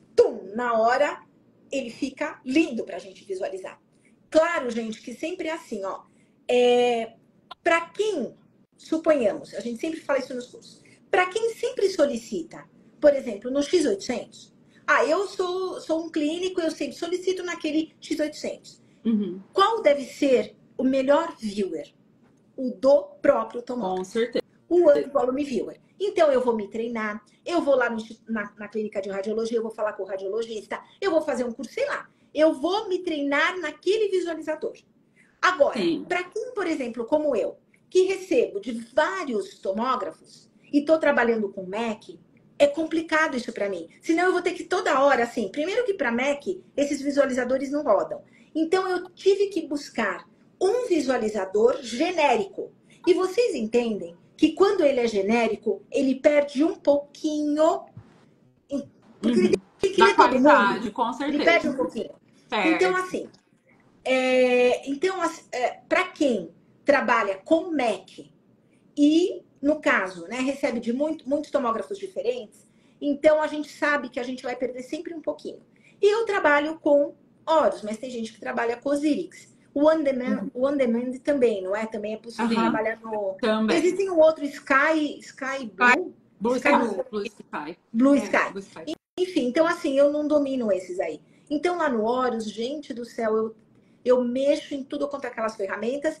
E outra coisa também que eu gosto de fazer, sempre são uns vídeos. Então existe lá renderização de superfície. Então ele faz aqueles vídeos em 3D, a gente muda de cor, enfim. E isso é legal para a gente se comunicar com o nosso indicador e com o paciente. Então tem muitas ferramentas. E é bacana você ficar em um e dominar aquilo lá. Porque senão a gente perde, né, muito da qualidade do próprio software, né? Com certeza. Então, com certeza. Professor, agora eu vou entrar num... Pode falar. Uma outra dúvida aqui também de outros radiologistas, que a gente anotou aqui várias dúvidas, né? Existe diferença na hora de falar no laudo atresia ou calcificação do conduto? O que a gente entende? Calcificação. Não vejo nada.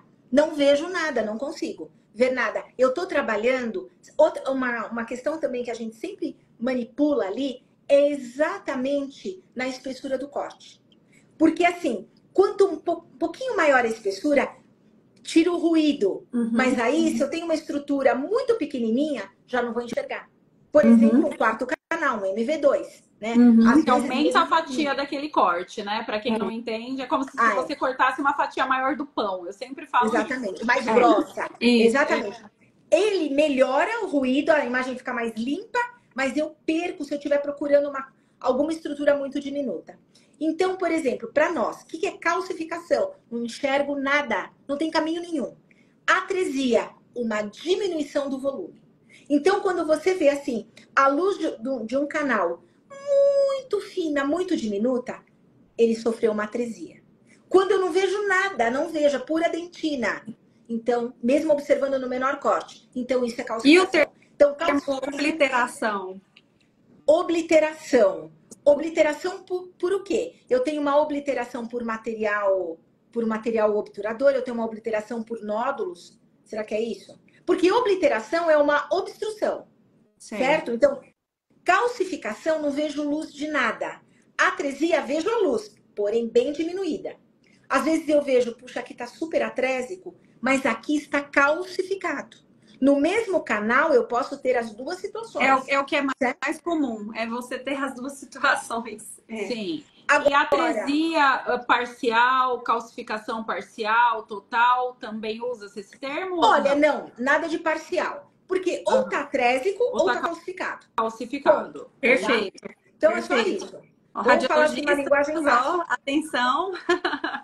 Ou ele tá atrésico ou ele tá calcificado. Não existe calcificação parcial nem atresia parcial. Isso. Olha o Michel aí do Indoor. Você estava falando dele, ainda bem que estava falando bem. Quem tá aí do Indoor? Ele falou maravilha de aula sempre. Não, Michel é um querido. Olha, gente, você falou muito bem. Super. Não, o Indoor querido, todos ali. Jorge, Edu, a Rosana, a Michel, enfim, o professor Israel, são lindos. Você sabe que quando eu comecei a trabalhar com Daikon, nossa, eu nunca esqueço o quanto o Michel me ajudou.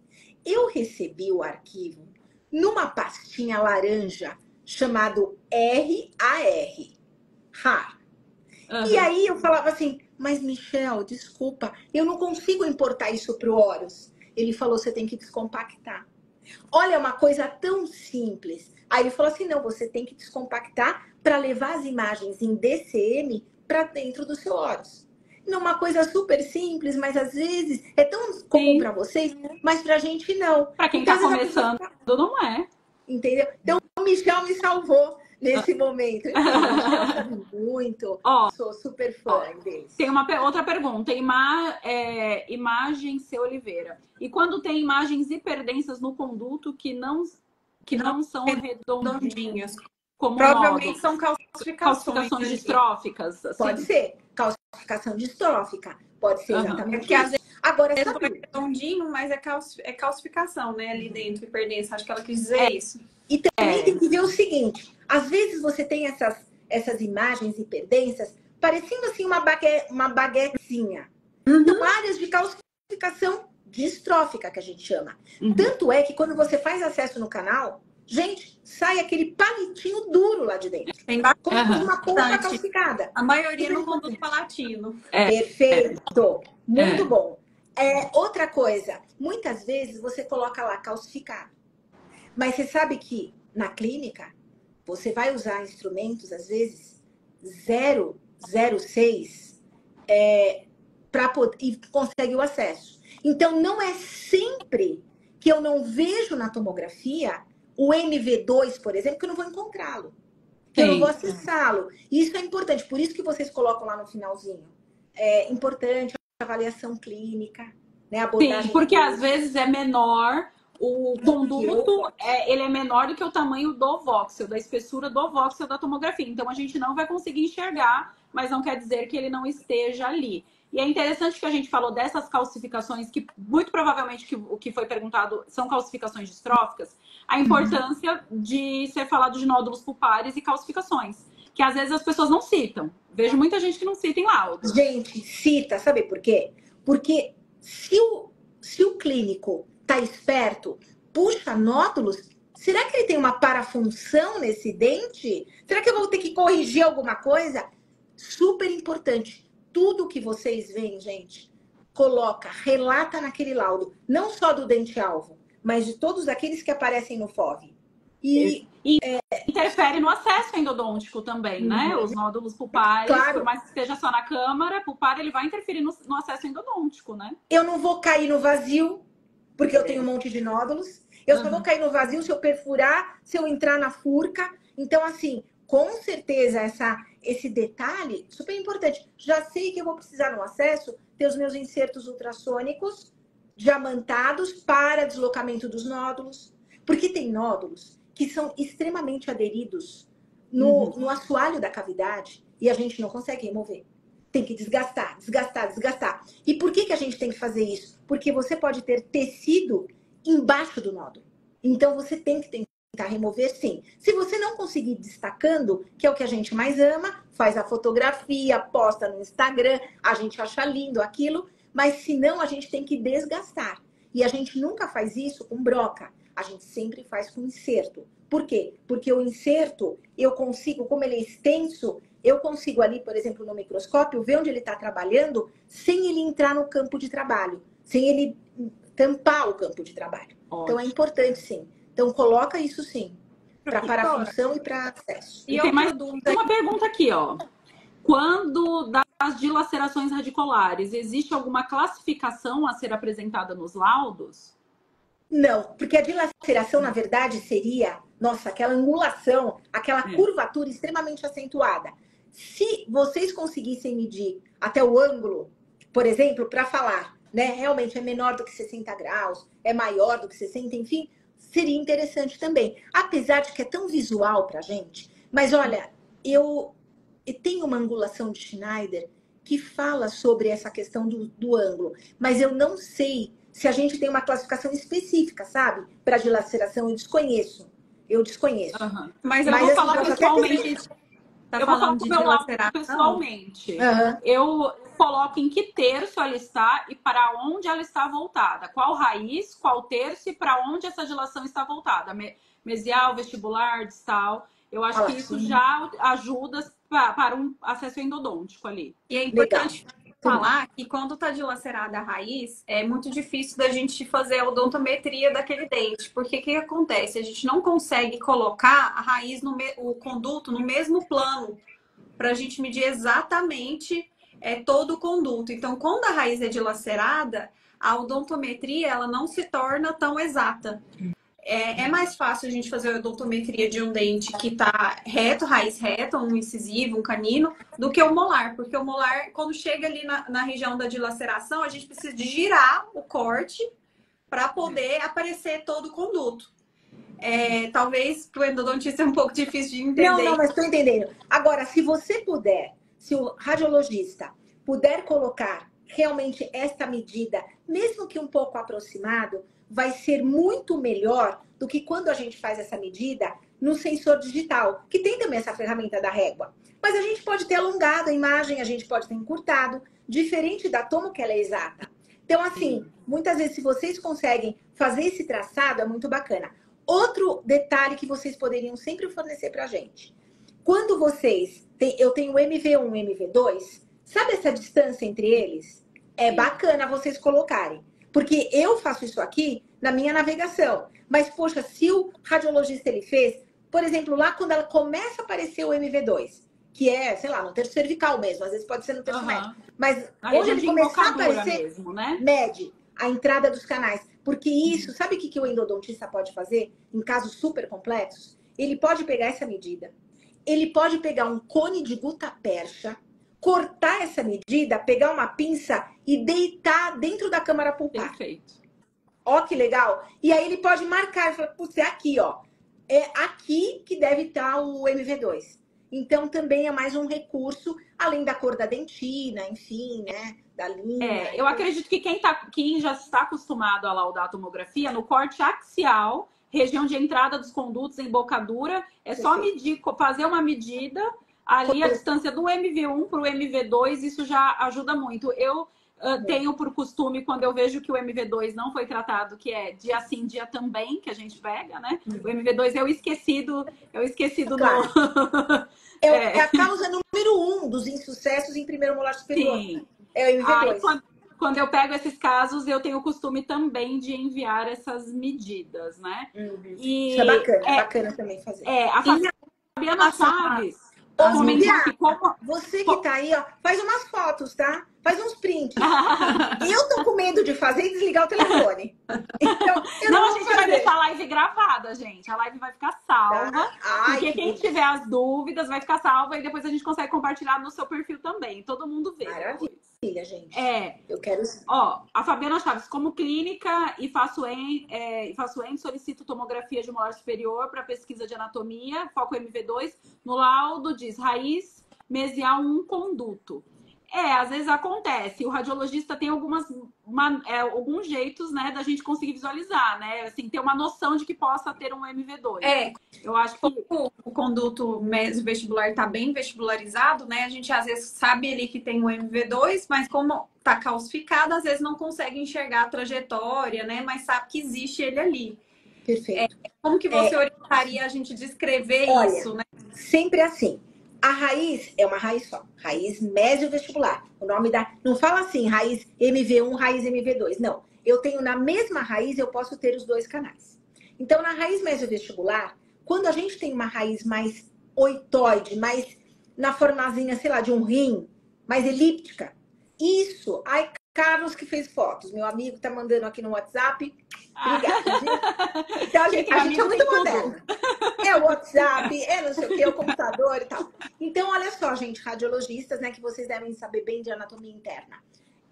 A gente, quando tem uma raiz mais elíptica, e você tá vendo a luz só, como a Isadora acabou de falar, mais vestibularizada, fica navegando, diminui a espessura do corte, para ver se eu não vejo nenhuma estrutura. E o fato de eu não enxergar, não necessariamente vou ter o dente. O canal, né? O canal, melhor. Quando então, você assim, diz mais elíptica, é com achatamento mais mésio-distal. Ali, né? Ela está mais achatada no sentido alongada no sentido né? vestíbulo palatino. E eu vou dizer a vocês, gente, existe um blog que é Root Canal Anatomy, do professor Marco Versiani, que é, só colocar assim no Google, Root Canal Anatomy. Eu acho que é assim, Root Canal Anatomy. Vocês vão ver anatomia interna em microtomografia. Maravilhosas. Hoje, para nós, né, o professor Marco Versiani é a maior autoridade em estudo de anatomia interna, usando essa metodologia não destrutiva que é a microtomografia computadorizada. Então, vocês vão ter a oportunidade de ver nesse blog todos os grupos dentais, todos os dentes, nos seus vários grupos. E eu acho que dar vocês uma outra dica de site. Eu até entrei hoje, que eu falei assim, deixa eu ver se ele ainda tá. Aqui. Faz um tempo que eu não entro. Que é de um ex-professor meu, do Endoe. Endoe? Endoe. Endoe. É do... Marco. Meu Deus do céu. Do Érico. Do Érico Lemos, exatamente. Do Érico Lemos. Um super querido. Faz tempo que eu não vejo o Érico. Exatamente. Ele foi meu professor aqui em Santos, da equipe do Gavini. Isso. Ele fez lá na USP também, seu mestrado, doutorado, enfim. E não, ele é um querido. Ele montou aquele site, o que ele me ajudou quando eu comecei a Laudatomo, assim, gente, todo radiologista que vai começar a Laudatomo, aquele site ajuda muito. Então, muito gente, também. Chama 2 sites. de endodontia. Isso. Coloca aqui pro pessoal no Endoe. E a doutora Patrícia é qual, doutora? Patrícia Ferrari Endodontia.com.br. Tá? Vocês podem colocar. Eu não sei se eu vou conseguir digitar todos. Ai, Jesus, peraí. Que o celular tá. Então, o celular caído. Então, olha só, gente. Eu vou deixar depois nos stories, gente, porque senão eu tenho medo de cair aqui. A não ser que tenha alguém de. Também tenho medo, mas eu vou colocar aqui, tá? Que tá aqui no negócio, eu morro de medo que meu tripé aqui tá fazendo assim. E o meu tá aqui, ó. Patrícia Ferrari Endodontia. Eu sempre, gente, quando eu fiz o site, eu sempre quis ter um espaço, não era só para pôr negócio de curso, mas para hospedar casos clínicos e também para ter uma literatura científica. Então, vocês podem fazer uma busca. Às vezes tem um aluno que está fazendo uma monografia, né, de especialização, ou mesmo mestrado tal, ele pode fazer uma busca rápida lá. Claro que os temas que eu mais gosto tem mais artigos, né? E vocês vão ter lá o artigo em PDF que vocês podem ler, imprimir ou salvar, né? Porque ele está completo. Então, acho que é assim... Eu já fiquei muito feliz quanto que a gente divulgou aqui de outras fontes que são nossas. Então, assim, é bacana. Olha, o Root Canal... Deixa eu colocar aqui. Root Canal. Depois eu vou colocar também nos meus stories. Eu vou anotar certinho, eu vou deixar lá nos stories os dois, porque a gente tem que divulgar. A Fabiana Chaves falou, a raiz distal tem um conduto, mas falam que sempre tem MV2. Tem pesquisas que falam, né? Tem pesquisas de prevalência que falam que tem 90% a 95%, né? Das raízes mediais. Na raiz distal do molar inferior? Não, porque ela complementou aqui a outra pergunta, que no laudo diz a raiz mesial um conduto e a distal um conduto, mas falam que o mesial, né, tem sempre o MV2. Olha só, mas não é sempre, a maior, é 90 e pouco, né, 90 e poucos por cento, por né, exemplo, no molar superior. Então, a presença do MV2 no primeiro molar superior, a gente está falando entre 80% a 90% dos casos. Ou seja, de cada 10 casos que eu trato, 9 tem o MV2. E a gente começou a ver isso... A nossa maior solicitação é pesquisa de fratura, e aí quando você vai ver, o MV2 não tratado. Sim. Por quê? Porque, olha, quanto caso...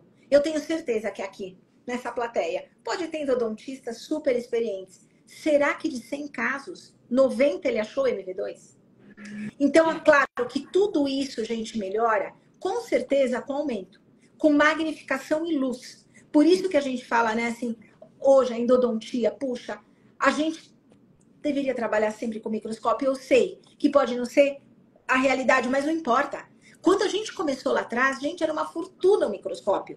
Não que seja barato, mas hoje a gente tem tanta facilidade em pagar e vai estar lá na nossa lista de desejos. Não posso comprar agora, bacana. O que eu vou comprar? Uma boa lupa. Já ajuda uma lupa muito, né? que dá aumento e ainda você compra com fotóforo. Então, incrível. Onde você está indo, o fotóforo também está indo. Tanto é que a gente não usa refletor. Para quem faz só endodontia, né? Quero dizer, né? A gente não usa refletor. Por quê? Porque a gente trabalha com aumento, seja no microscópio, seja com a lupa. Eu não tenho, vou começar com a lupa, gente. Começa com a lupa, depois coloca na sua lista de desejos. Puxa teu microscópio. Ai, mas eu já sou muito bom com a lupa. Mas você será muito melhor com o microscópio. Você vai enxergar melhor. Meu Deus, enxergar grande, entendeu? Isso é fantástico. Você melhora a sua ergonomia. Você mostra para o paciente. Sabe o que meus pacientes fazem? Eu fotografo, né? Assim, no meu microscópio é um disparador de pé, no pedal, né? Um disparador de pedal. Então, assim, eu tô lá, tô fotografando. Pá, pá, pá. Tem uma televisão lá para mim, né? Só para essa foto. E uma outra para o paciente. E ele tá vendo os programas dele. Eu tô lá vendo o que eu tô fazendo. Quando termina, ele já vem aqui pro escritório, ele já senta na poltrona e ele já quer olhar pro monitor. Porque toda vez eu mostro logo os canais. Ele já tá habituado a ver. Então é o momento que eu vou tomar um cafezinho com ele e vou, então, mostrar. E ele vai ficar impressionado. Ontem o paciente falou assim, mandou depois uma mensagem no WhatsApp daqui do consultório. Ai, será que a doutora podia encaminhar aquela foto? Só para mostrar para minha esposa os 2 canais? Ele se apaixonou, quase um dentista, quase um endodontista. Era um MV1, um MV2. Na verdade, ele veio aqui por conta do MV2.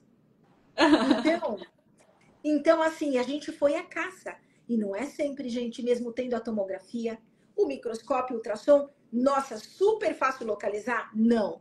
É um belo GPS a tomografia.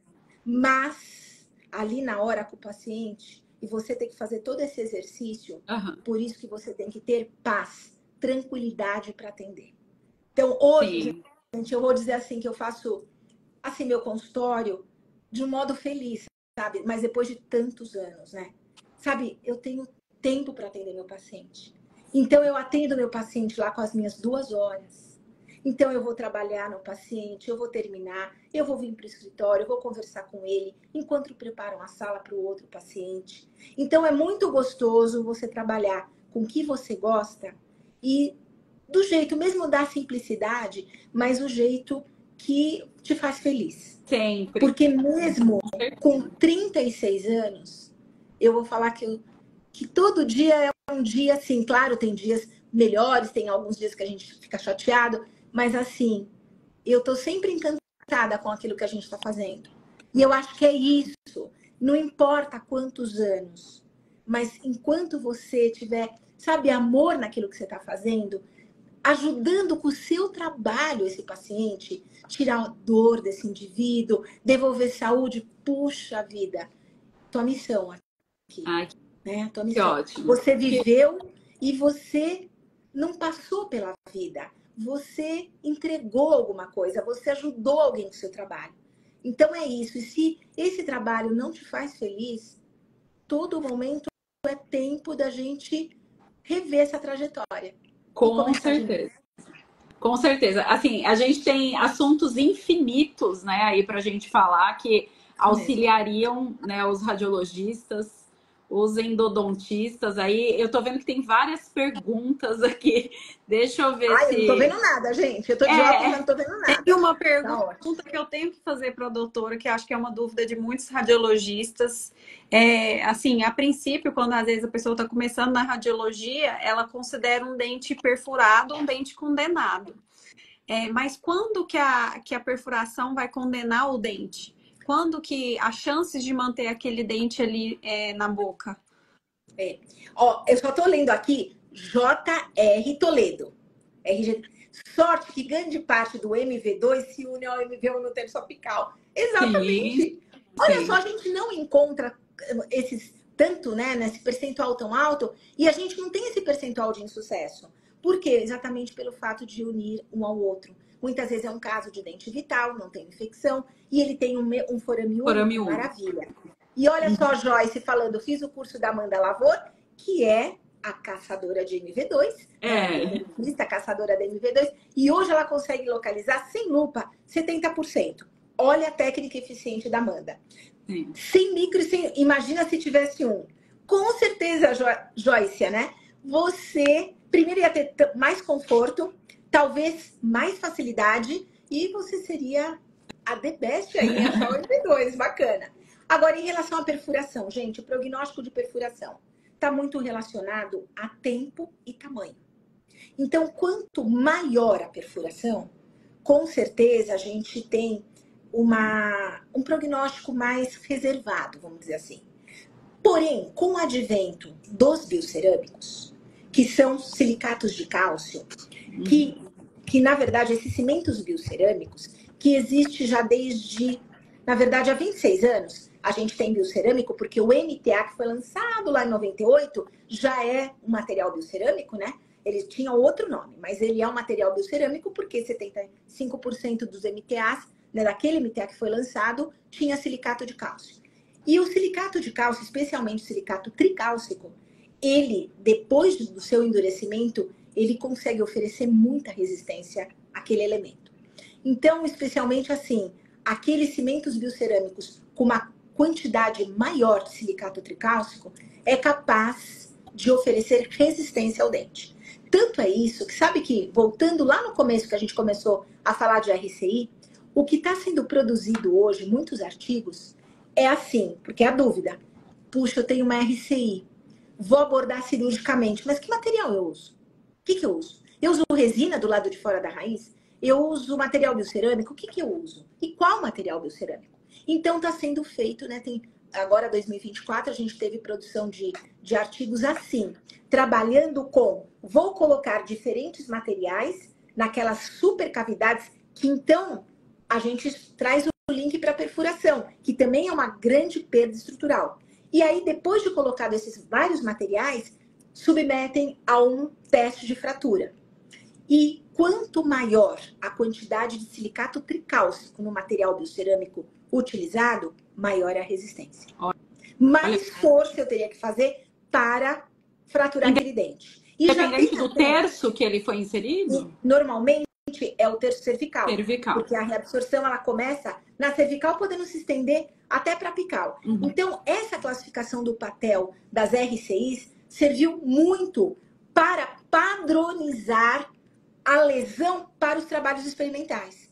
Então, hoje, por exemplo, eu posso fazer um experimento com dentes extraídos, confeccionando exatamente a mesma RCI. Aquele 1BD de Patel, 2BP de Patel. Então, eu vou fazer, sei lá, 40 dentes assim.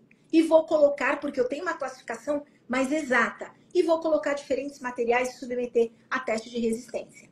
Uma outra possibilidade de trabalho é não ter nada de dentes.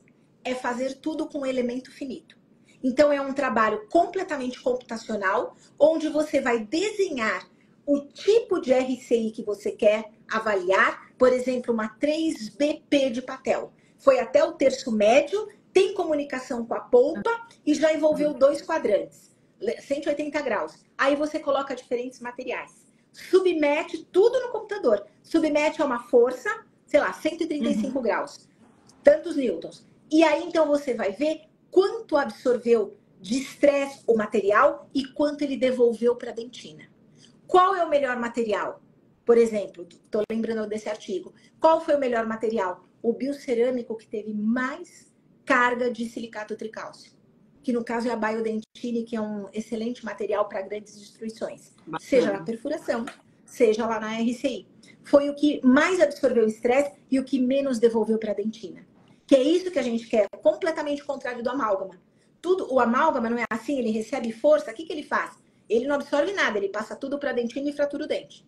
Então, esses materiais agora estão sendo já estudados exatamente, seja, né, com teste de fratura ou mesmo com elemento finito, para exatamente saber qual é o melhor material. Não adianta só saber tudo da RCI, mas eu preciso saber tratar a RCI. E que material eu vou usar? Já que vai ficar, por exemplo, subgengival. Então, qual é o melhor material? Melhor resina? Melhor cimento biocerâmico? Enfim. Então, é um universo, né, gente? É um universo. É um universo. Eu vou fazer mais 2 perguntas aqui para você que também se relaciona aí. Então, só, Núbia, antes de você fazer. Então, Isadora, para quem perguntou, quanto maior o tamanho da perfuração, mais o prognóstico é reservado. E quanto mais tempo está acontecido inflamado. Então, hoje, a gente sempre trata assim. Perfurou imediatamente, tentando achar o canal? Sela. Sela com material biocerâmico. Bacana. Já chegou para você essa perfuração, a gente chama isso de perfuração tardia. Então, já tem um tecido inflamado. Já coloco direto o material biocerâmico? Não. Eu preciso fazer toda a desinfecção daquela área, deixar aquele pH mais perto do neutro e não ácido, como estava, para receber material biocerâmico, para que ele não degrade. Então, nesses casos de perfuração tardia, como que a gente faz? Todo o uso de irrigantes, coloque hidróxido de cálcio nessa área da perfuração. Quando o paciente retorna, você irriga toda aquela área. Não tem o sangramento mais espontâneo? Bacana. Está controlado o processo. É o momento de selar com o quê? Material biocerâmico reparador, que é o que tem mais resistência do que os sealers usado para obturar canal. Então, tem que ser o reparador, certo? Então, a gente sempre faz assim. Eu já vi vários casos, né, onde você tem uma perfuração em furca, quase que separando as raízes. E com a colocação do material biocerâmico reparador e depois, é claro, a restauração adequada, a gente tem controles de 20 anos nesses casos. Nossa, então, excelente. Então, assim, não é tudo. Com a chegada de... Olha, existem coisas que mudaram em endodontia. Microscópio, ultrassom, material biocerâmico, níquel, titânio e tomografia. São os 5 que mudaram a endodontia. É isso aí. E quem não trabalha com isso está ficando para trás, cada vez mais para trás. Né? Então, eu vou ler, vou me informar. E não tem problema que eu não sei, eu vou atrás, entendeu? É isso daí. A gente pode se informar de variadas formas. Até no conforto da sua casa, na hora que você quiser. Hoje a gente tem isso. Esse foi o lado bom da pandemia. Ainda mais quem está aqui agora, nesse momento, fazendo isso, né? E a gente vai agradecer muito, porque jantou com a gente. E jantaram. As pessoas já tomaram cafezinho. A gente tomou água, a gente tomou café, mas eles jantaram com a gente. Tomaram um cafezinho. Uma outra pergunta. Você falou das perfurações, a gente vê muitos retentores intrarradiculares perfurando raízes. E sem ser os que perfuram as raízes. Qual a importância da gente falar dos retentores, dos radiologistas falarem dos retentores intrarradiculares que estão presentes, né, nos dentes, que a gente vai avaliar? Se você acredita em alguma descrição mais detalhada em relação aos retentores. Eu acho que só assim, tá a presença de retentor intrarradicular metálico, porque vai ser totalmente hiperdenso. Às vezes, a gente tem a presença de uma imagem dentro do canal que tem uma linha hiperdensa, que seria o guia. Bacana, todo mundo sabe que isso daí é pino de fibra de vidro. Mas tem muitas vezes que não tem mais o guia. Então, a gente fica assim, você olha rápido assim, a gente não percebeu que tinha um pino de fibra de vidro lá dentro. Se aquilo já, em continuidade com o teu material obturador, você não percebeu o que tinha ali dentro.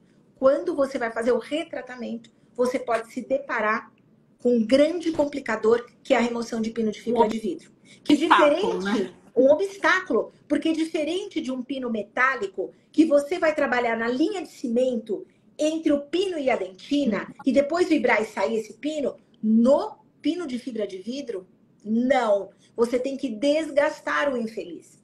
Então, se eu já sei isso de antemão, que está lá no laudo, mesmo que não tenha o guia, mas você percebeu que eu tenho hiperdensidade diferente entre o material obturador e aquele material que está ali. Então, você colocar a presença de pino de fibra de vidro, muito vai ajudar o endodontista. Que lê os laudos.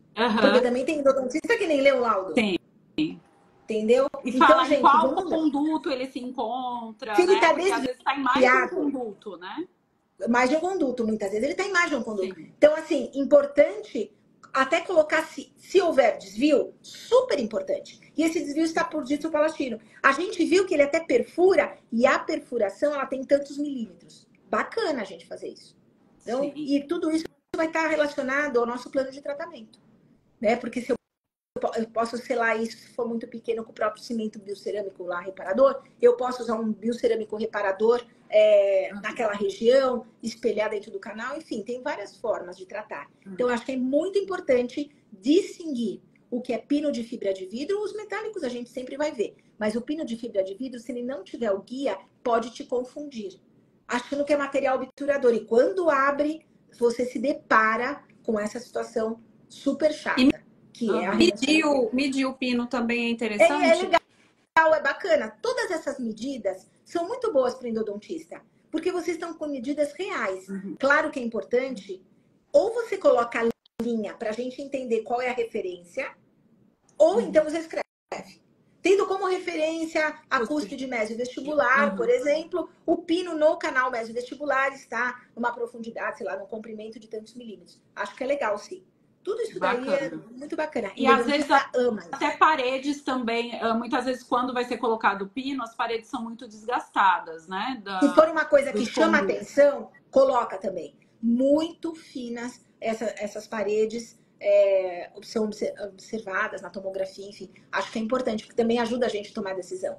Se eu vou ter que fazer o retratamento, vou tirar aquilo tudo, vai colocar um outro, vou alargar um pouco mais, será que aquilo, naquele paciente que tem parafunção, será que ele vai conseguir suportar?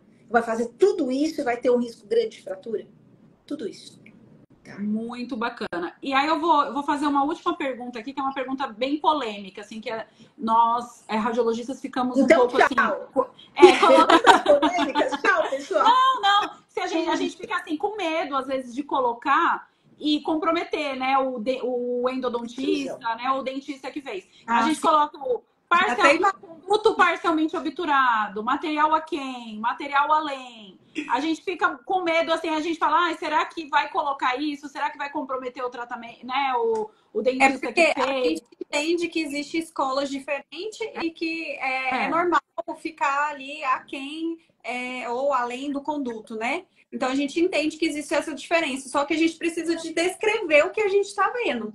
Independente se foi intencional ou não, se ele queria deixar aqui no além, a gente não tem como saber. Então, a gente precisa descrever. Então, eu acho que é uma observação técnica. Material hiperdenso, compatível com material obturador, coisa desse tipo, encontrando-se a 2 milímetros do ápice do dente ou do forame, se você está vendo o forame mesmo, né? Então, tantos milímetros, acabou. Então, ou então, é melhor falar quantos milímetros do que o terço. Mandar uma medida. Seria ótimo, eu acho. Seria ótimo, por quê? Porque a gente tem um padrão em até 2 milímetros aquém, tá dentro do aceitável. Tá? Presença de material obturador nos tecidos periapicais. Acabou. Se isso é bom, se isso é ruim, ele vai discutir com o dentista. E se ele está extravasado também, aí a gente...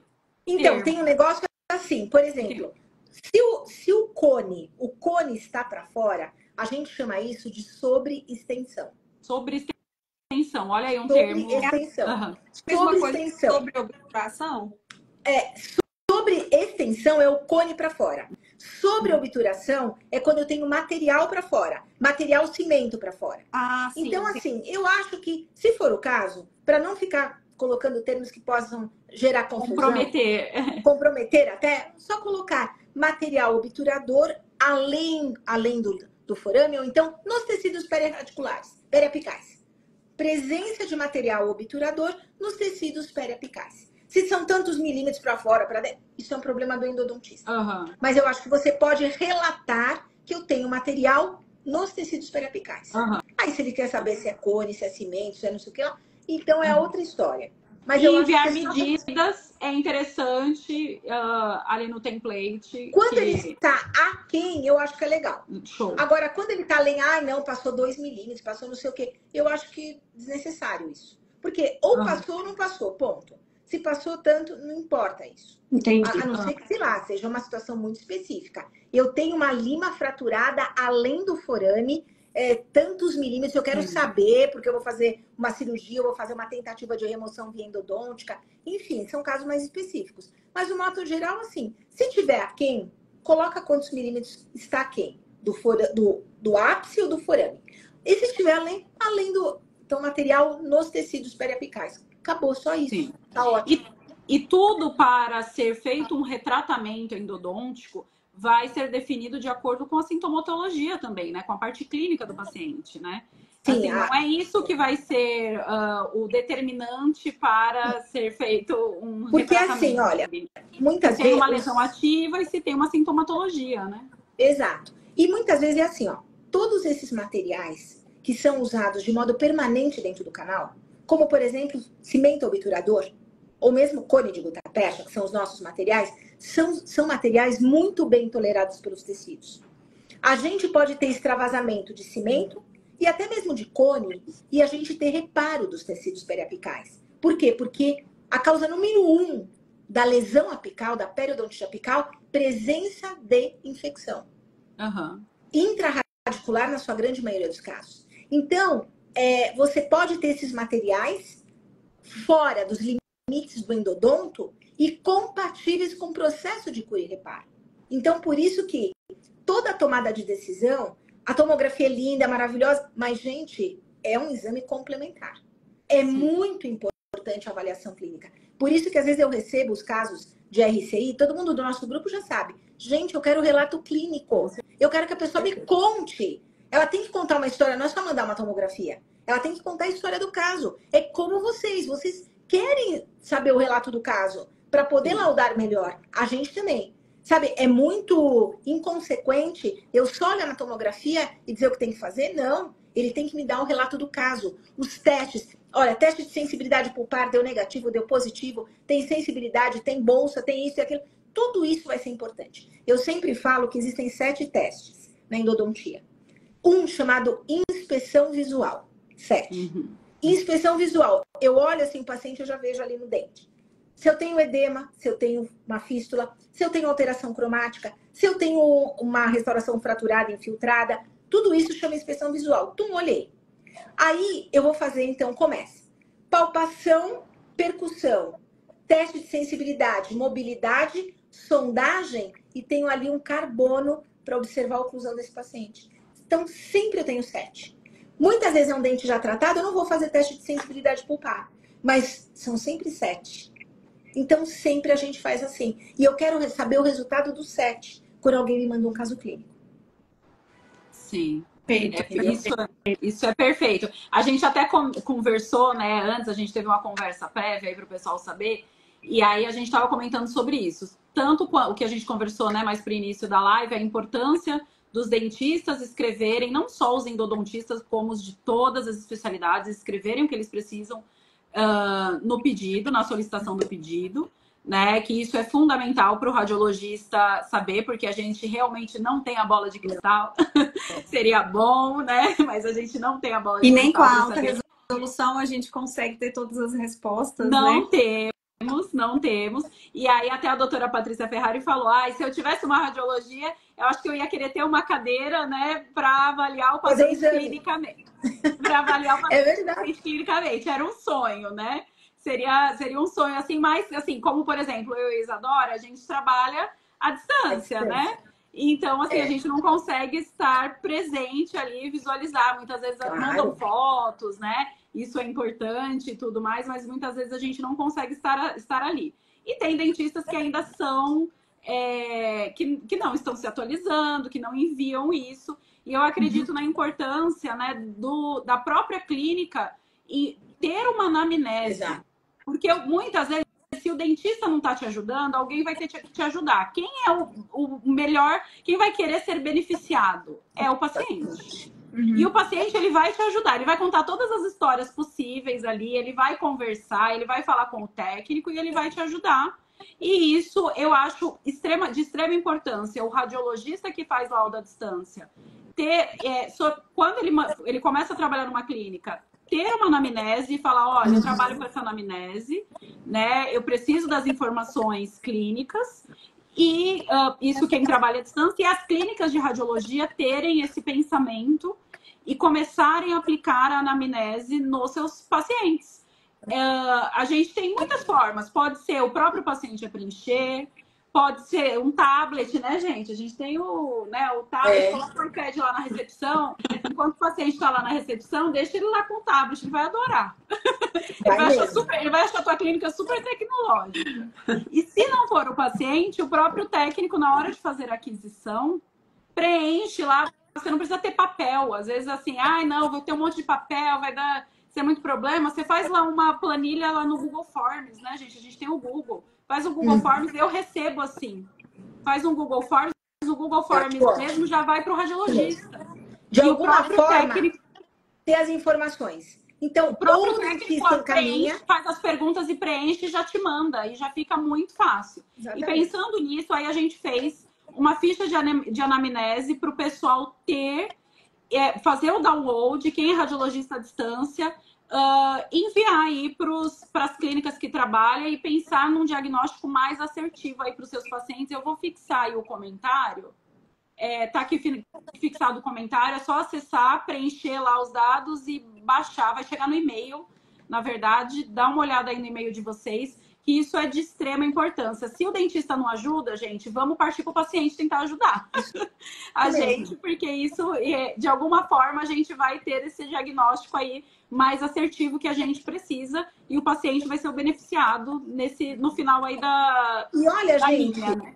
O endodontista, acessa, por favor, também isso, porque ali tem várias perguntas muito interessantes que você, ao fazer a sua solicitação, puxa, esqueci, vai ser importante talvez para o radiologista colocar alguma coisinha, por exemplo, sobre saúde sistêmica do paciente, que está contemplado na sua anamnese e a gente nunca coloca isso pro radiologista. E às vezes é interessante falar que ele, sei lá, faz uso sistêmico de uma determinada medicação, que ele é um doente renal crônico, alguma coisa assim. Então, assim, todo endodontista acessa, assim, essa ficha de anamnese que pode ser bem interessante. E a gente falou aqui muito de tomógrafo em alta resolução. Talvez daqui a uns anos a gente se encontre e dê risada desses tomógrafos atuais. Sim. Porque a gente vai ter uma resolução ainda melhor.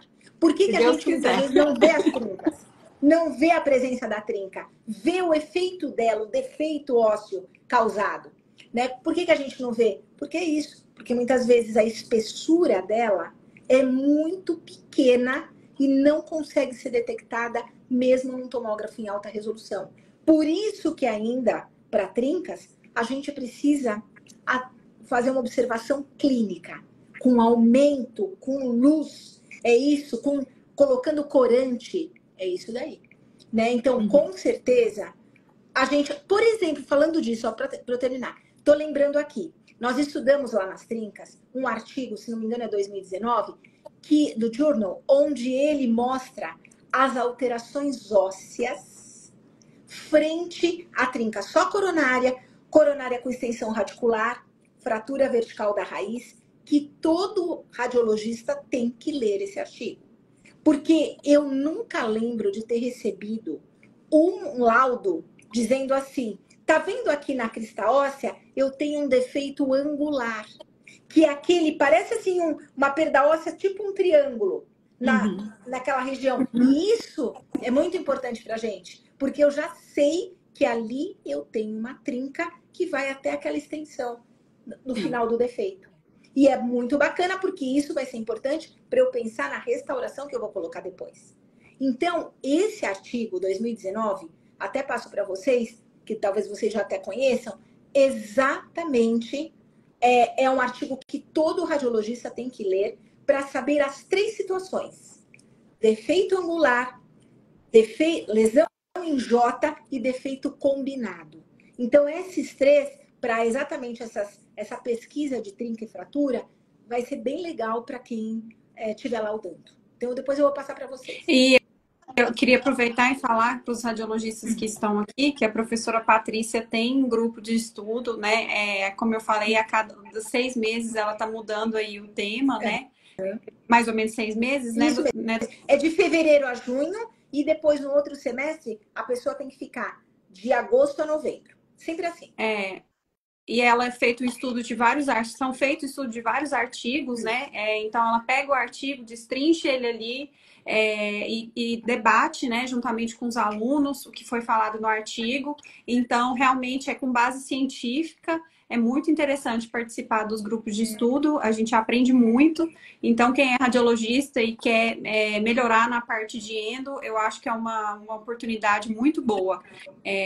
Qualquer coisa, entre em contato com a doutora lá no Instagram, que ela passa mais informações. Isso, gente. E porque assim, né? Ali é um grupo para estudar junto, grupo de estudos. Que nem a gente fazia, sei lá, no ensino médio, né? Na colegial, na minha época, vai. Então, a gente fazia isso na faculdade. Então, a gente se reúne para estudar ciência. Então, sempre as pessoas vão ter lá um artigo científico com 15 dias, né, para estudar esse artigo. E aí, a gente vem para fazer a discussão. Claro que eu monto todo o artigo, porque se ninguém abrir a boca, eu tenho que falar. Então, é assim. Mas, com certeza, quem consegue estudar e depois a gente fazer a apresentação do artigo, eu acho que fica muito rico essa associação do estudo prévio com o estudo dirigido ali na hora. Bem legal. Então, a gente faz isso, mas, claro, com todo o viés clínico, inserindo casos clínicos para que a gente possa, então, ver a aplicação da ciência no nosso dia a dia.